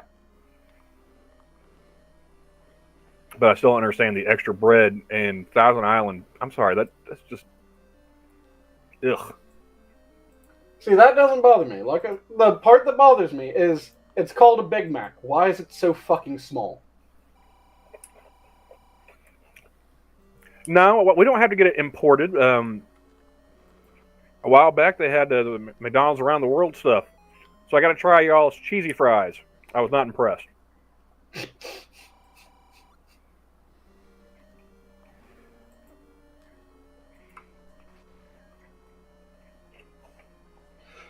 Oh, and you guys have, of course, seen the number of absolutely insane Canadians shitting themselves online recently, right? I have, and it makes me want to, get in contact with our Canadian friends. Like, what's wrong with your countrymen? Why do they think this is serious? How do they not realize everyone's laughing? I know that there's someone that my wife is Facebook friends with that posted this thing about stochastic terrorism. I fucking hate that phrase. Yep, same. And I'm like, that's quite possibly the most wrong words that are put together. Mm-hmm. And it's like, words hurt. I'm like, then you just need to cut your ears off. I don't know what to do for you. Words hurt. Have you tried getting punched in the face a few times? That really puts things into perspective. Has she tried not being a total bitch? Take a couple quick jabs to the face, and suddenly words don't hurt so much. Getting jabs to the face kind of sucks.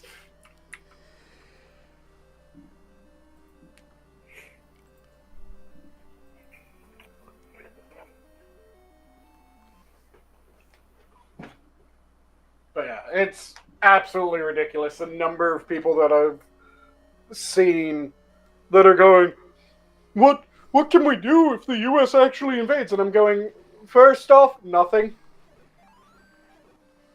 Second of all, it's not gonna happen. What the fuck are you worried about? Yeah, of all the things that's not going to happen, that's going to be the least likely. Yep.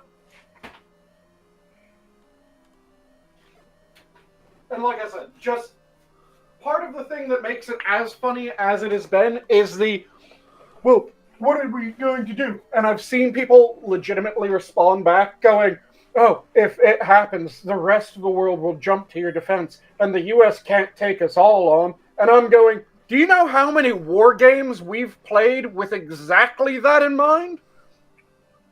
With our allies taking their own parts? I was going to say, that sounds like a challenge.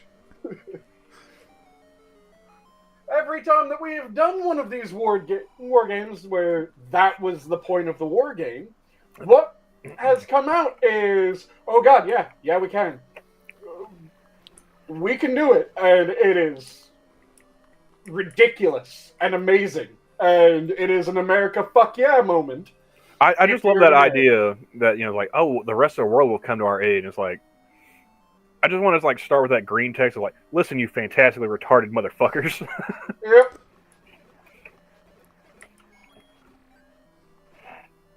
So yeah, the fact that it's always, well, what can we do? Is there any way that we could stop it? And I'm going, if we actually were invading? No, there isn't. You can bend in half and try to kiss your own ass, I guess, but other than that, no.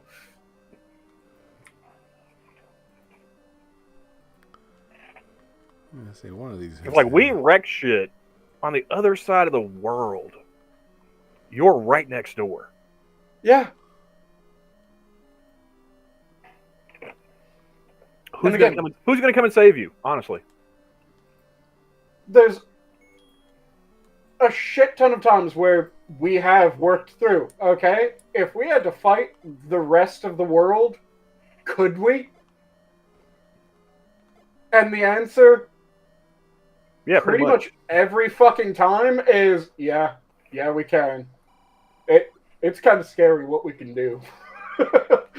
And that's if we actually, like, okay, rest of the world, you know, the whole world versus the United States. Those war games, they're all taking into account that we follow the Geneva Convention and everything. Yep. They're also all taking into account that it is day one, everyone knows that we're at war.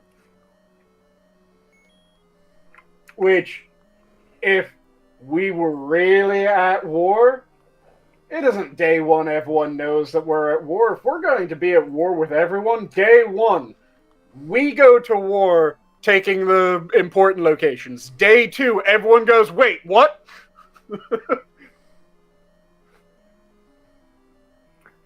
They took what? When did they take this? How? Fuck!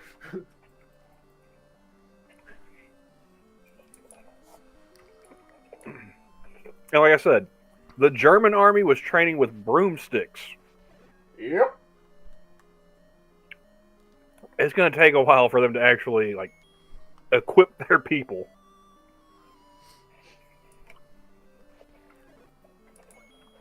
Let alone send them to whatever front we decide to start with. Yeah, we're very, very good at being absolutely fucking terrifying. Plus, we have the most ridiculous logistics. One of my favorite things is still, after World War II, I can't remember which German officer it was, but it was a German officer was asked at what point did he realize that the Germans were losing World War II? And his response was, when we were able to push back a forward position, and we found cake. I think there was another one, you know, like when they found out that we had like ships for just making ice cream. Yep. Yeah, that was in Japan. We had ships that their entire purpose was to make ice cream for our fleet.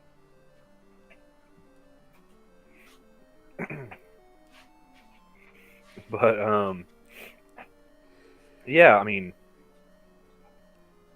assuming we play by the rules when it's, you know, us against everybody, we still kick the shit out of everybody. How long do you think we're going to play by the rules if it's everybody?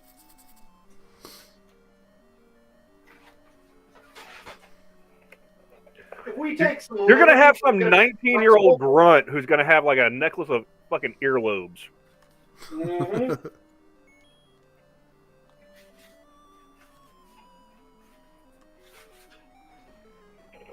But yeah, just the number of people that I've been seeing not only taking it seriously, but then going, oh yeah, we can take them. And I'm going, Canada can't even win a trade war with us. They really want to try a shooting war? mm-hmm. And that's not knocking the Canadian military, when it's doing its shit, the Canadian military is pretty fucking legit. Yeah. They are war crime friends. That's what they are. Yeah. What did a habitual line crosser say? Like, the United States has 50 countries in a trench coat with a defense budget that could fight God. Yep.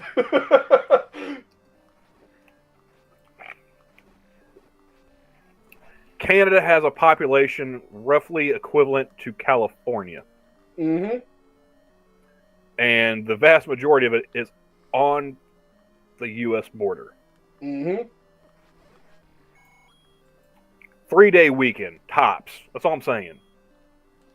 Oh, yeah. This is a simple move like Grenada. I mean, it's a beer run. That's what it is. What you're saying is that it's the Mexican War Part 2. The Mexican-American War? Yep, where we sent what was it, 2 ships down and took Mexico City? I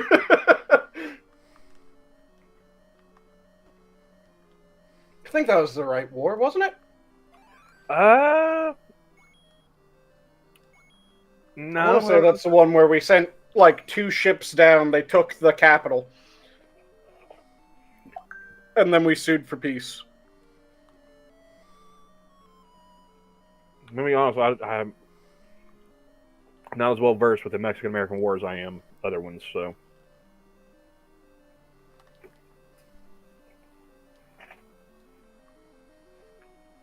And Tyr says it would be a 2-day invasion. Canada has French people and they don't like to fight. Yep, Mexican-American War.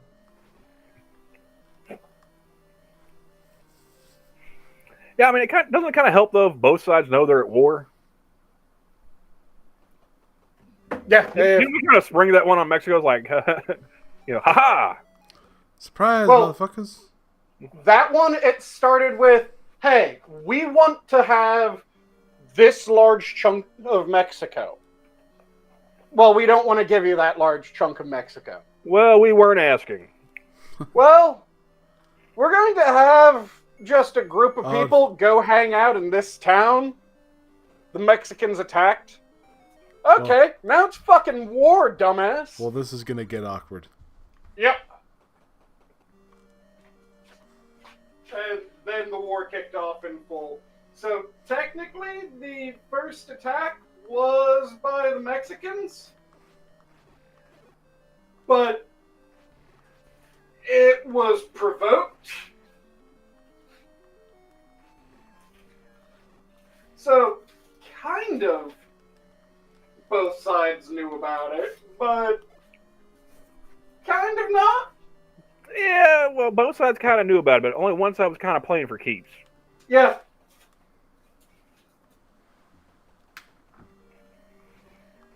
It's kind of like how, like the Battle of New Orleans, right?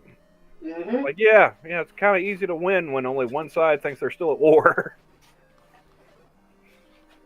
Well, it hadn't reached either side yet. The Brits didn't know that it had ended.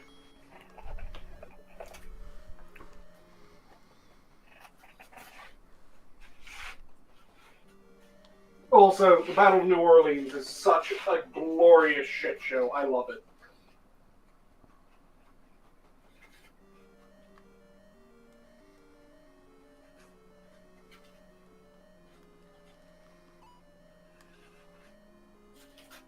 Especially since it has one of the best, you don't fuck with Jackson moments from anything. Yeah, fuck that guy. You can say that, but at the same time, you have to admit, he did some fucking just titanium testicle fucking bullshit. He's the reason why I live in Oklahoma, Sanguine. Fuck him. Yeah. Predestined to live in Oklahoma. Don't get me wrong, I never intend to leave now that I'm here. For $20. I was about to say, you fucking love it. I love that there's not that many people around.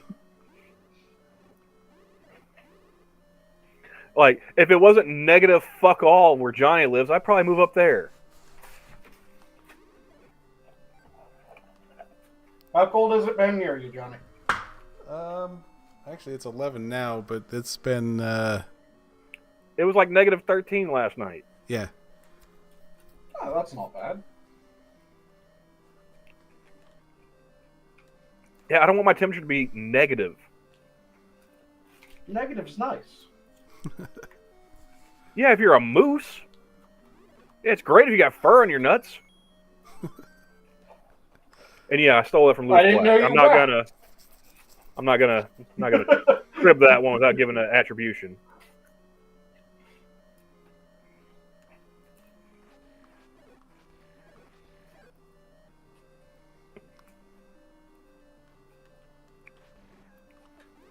But I do like Oklahoma better than other places I've been, which is why I stay. But for me, it's mostly the leg room. It starts getting crowded, I will start looking for new real estate. Which is why if you ever hear anybody talking about the idea of moving to Oklahoma, dissuade them for me. I'll count it as a personal favor.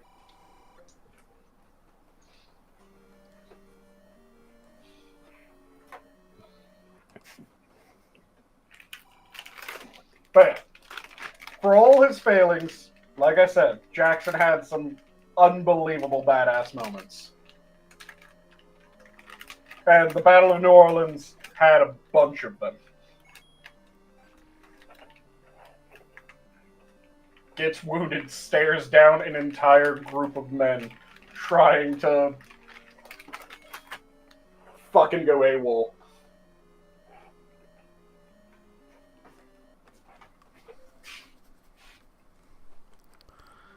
I lost track of where I was going.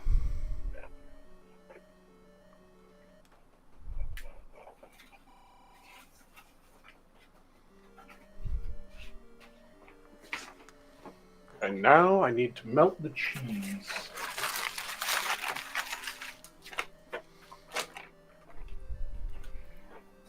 The cheese? For what? Yes. I'm making lasagna burritos tonight. Explain. So it's a burrito that is stuffed with meatballs, or tortilla that has meatballs, ricotta, mozzarella,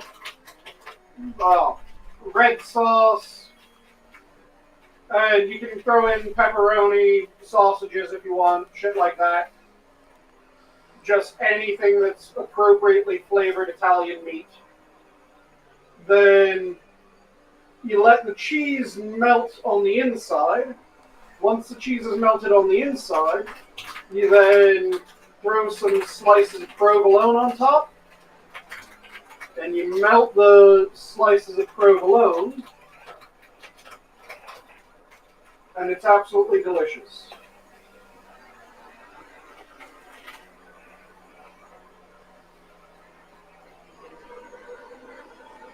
And because it's mozzarella, ricotta, and a bunch of things that you throw in a lasagna burritos.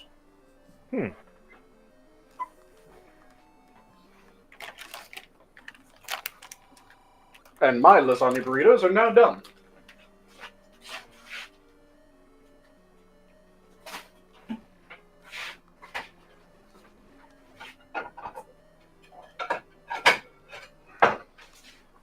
Man, I'm looking forward to fucking Monday.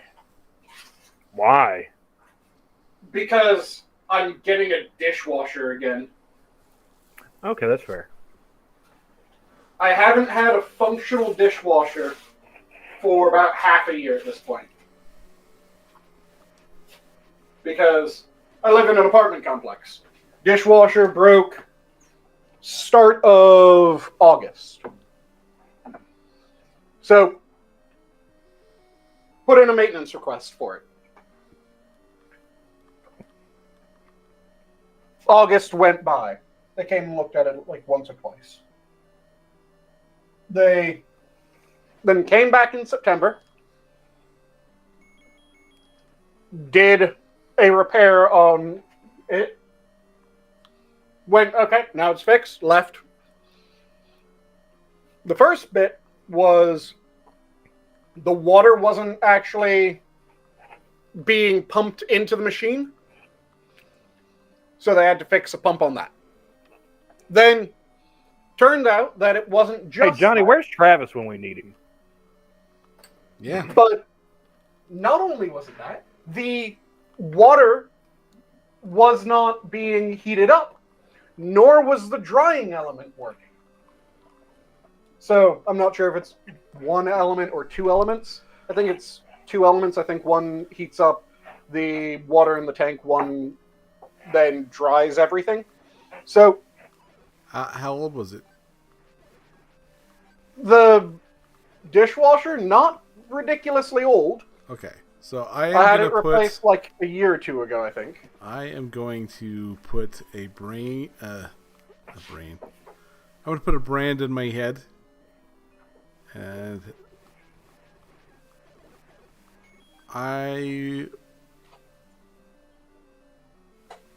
What brand was it? It's a Whirlpool. Huh. So I would have guessed Frigidaire, but let them know that, hey, this isn't working still. You got the water to circulate, but apparently the heating systems for it went out as well. And because the water wasn't running, we couldn't tell that the heating system was down. They said, okay, we'll come in, we'll take a look at it. A month went by. Apparently at one point during that month, while I was asleep, they came in, took a look at it, ordered a part. Then, after another month, went, hey, what's going on? They said, oh, we ordered a part. It's coming in. Came in, replaced that part, still didn't work. Let them know it still didn't work. Came in, looked, ordered another part, left. Part came in, replaced it. They replaced like 4 or 5 parts on it. They reached a point where they're going, okay, we replaced the last part that it could have been, other than the circuit board for it. And if it's the circuit board, then that costs like 2/3 to 75% of the cost of a brand new one. So we're just going to get you a new one. It will be delivered Monday. But for 6 months, I haven't had a functional dishwasher. Which is annoying as shit.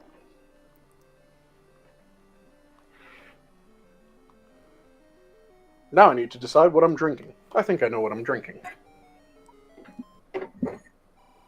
Ooh, actually. Should I drink blackcurrant wine, or should I go for a sour ale?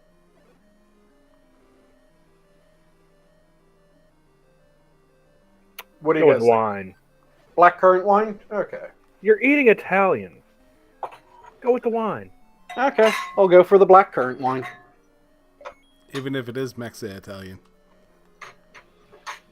Yeah. It's like 95% Italian. You're literally just wrapping it in a tortilla. Yep. And it is delicious. I highly recommend, especially since they're simple to make.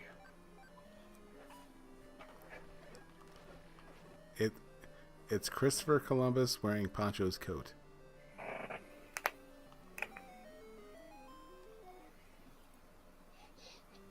Christopher Villa.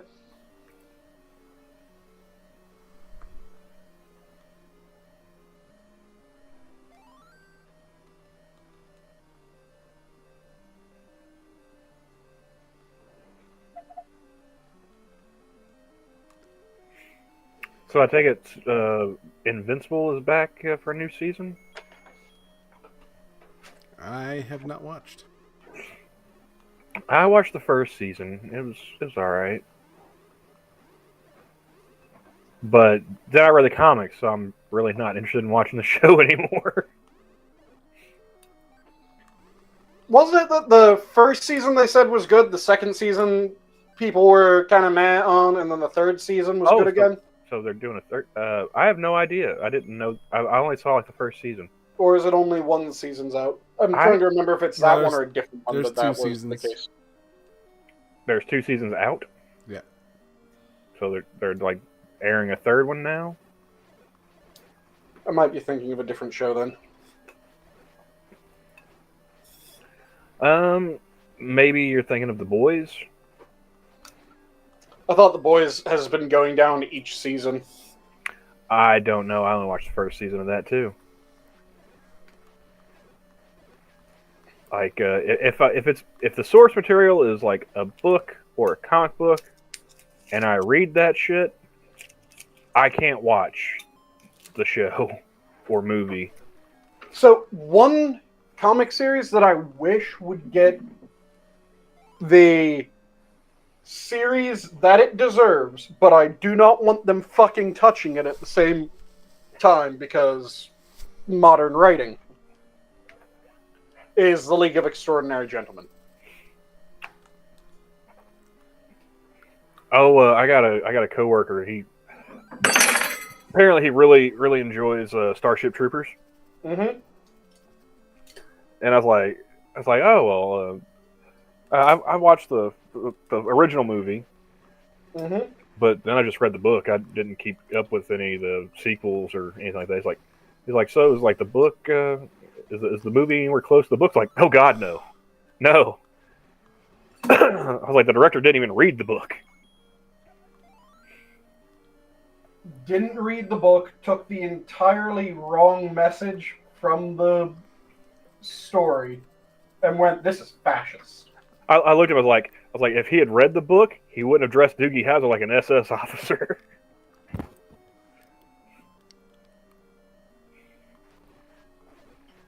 So yeah, I just started picking apart like the differences between the movie and the book. I was like, first of all, the MI, all men. There was no women in that.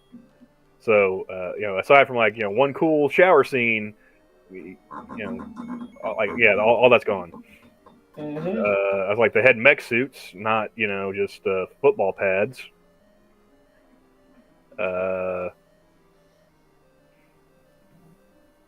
Just started just running through the list of all of them. He's like, oh wow. I was like, yeah, like dude, you can find an audio version of the book on YouTube. It's like 8 hours long. Mm-hmm. That was a good pop. That was, yeah. Solid. Yeah, I told him the director is the same guy that made RoboCop, and RoboCop didn't turn out the way he thought it would either. Mm-hmm. I was like, he makes really good movies. He just does it by accident. Yeah, especially since he makes really good movies trying to go, see, so this is bad. And everyone's going, well, if that's what you just said it is, it seems kind of fucking cool. I mean, it's kind of like Alan Moore not understanding why people like Rorschach. Yep.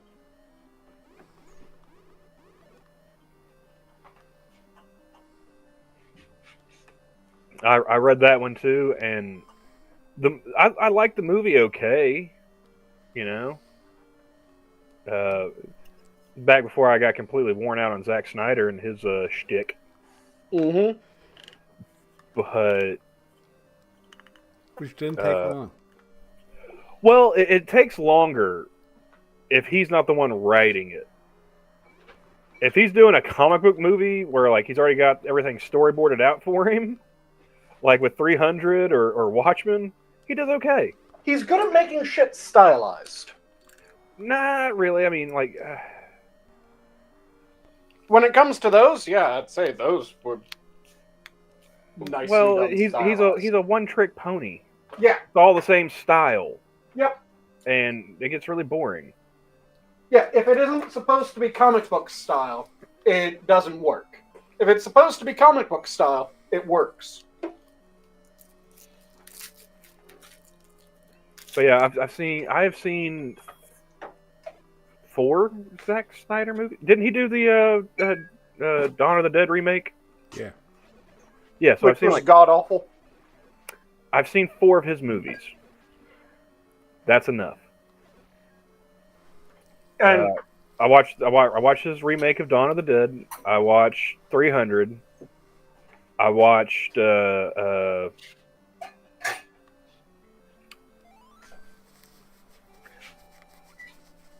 it actually, Man of Steel? I have to correct myself, because when it's comic book movie, before he got completely up his own ass, he did a good job. Again, then he got the DC. If you have the original comic book, writer, working on it with him, yeah, it turns out pretty good. Oh, yeah, 300. But 300, Dawn of the Dead, I think Man of Steel, and Sucker Punch. And the only reason why I managed to sit through Sucker Punch was Abby Cornish. It had nothing to do with the fucking movie. Oh yeah, That movie was trash. Trash, yes. it was awful. It looked really cool. It was awful.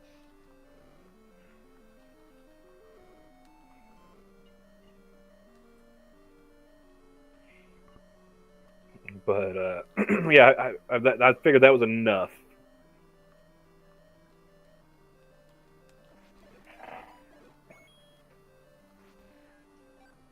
Mm.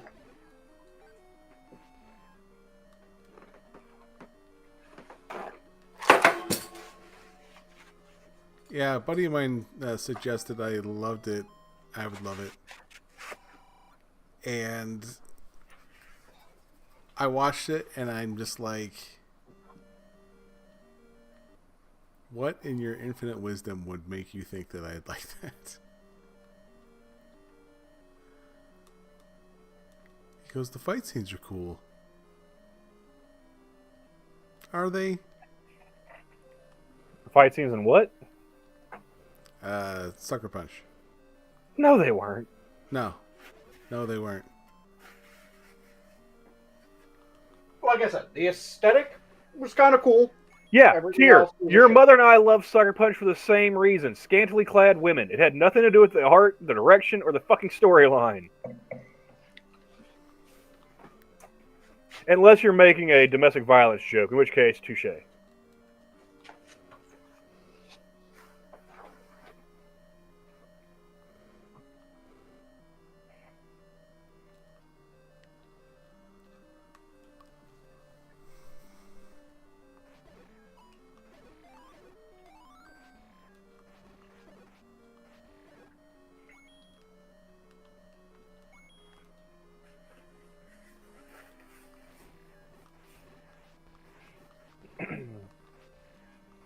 But yeah, apparently they're talking about Invincible on the timeline, so I'm figuring there must be a new season dropping or something. Mm-hmm.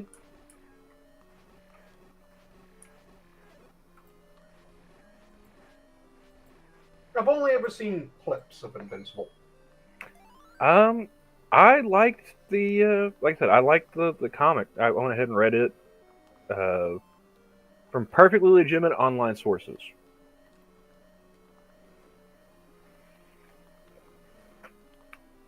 But I really don't want to watch anything Seth Rogen's involved in. Mm-hmm.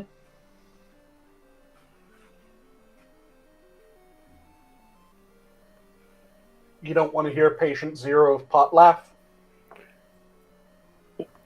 Everything that he has produced, television-wise, that I have read the source material for, it turns out to be complete shit. Mm. Do you remember that show Preacher that was on AMC? Yeah, I believe so. Literally, the only thing they got right was the Nazi German bad guy. Everything else about that fucking show was just god awful And wrong. and wrong.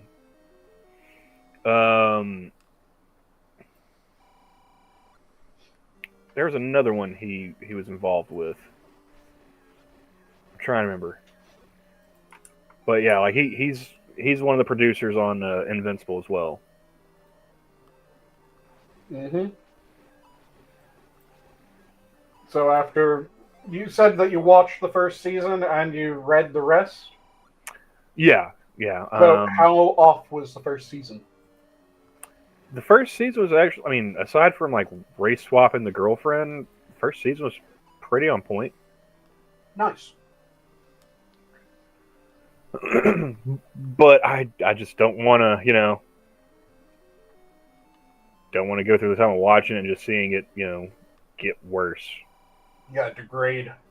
Yeah. I mean, it's like, I'll read Robert Kirkman's work. I will not watch it. If that tells you anything. Mm-hmm.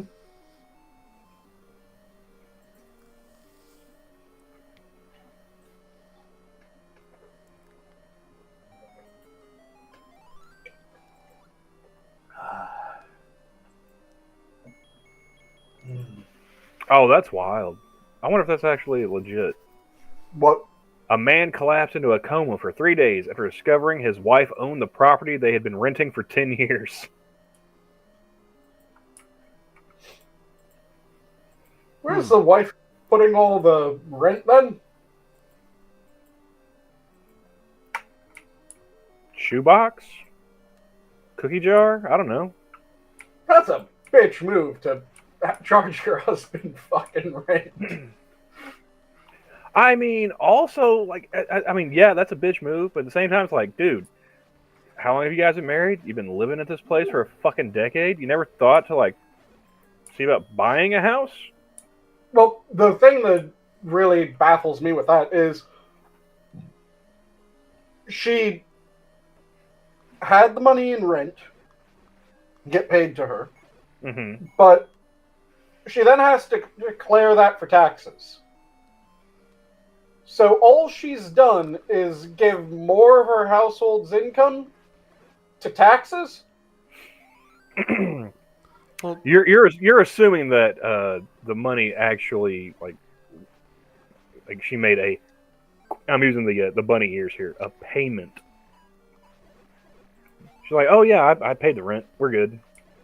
Oh, as long as it was that way, it's not as retarded. But if it's she owns it and she was running it entirely above board, then yeah, it would be she gave more of her family's income to taxes, which that would be dumb as shit. But I've also learned that I can't just assume that people are doing things the intelligent way. why would they go and do that? Yeah.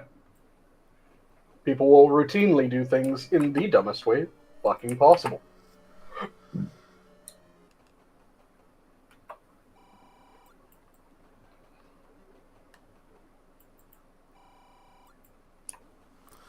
All right, I am starting to fade. Copy that. So we'll just get me killed here. And so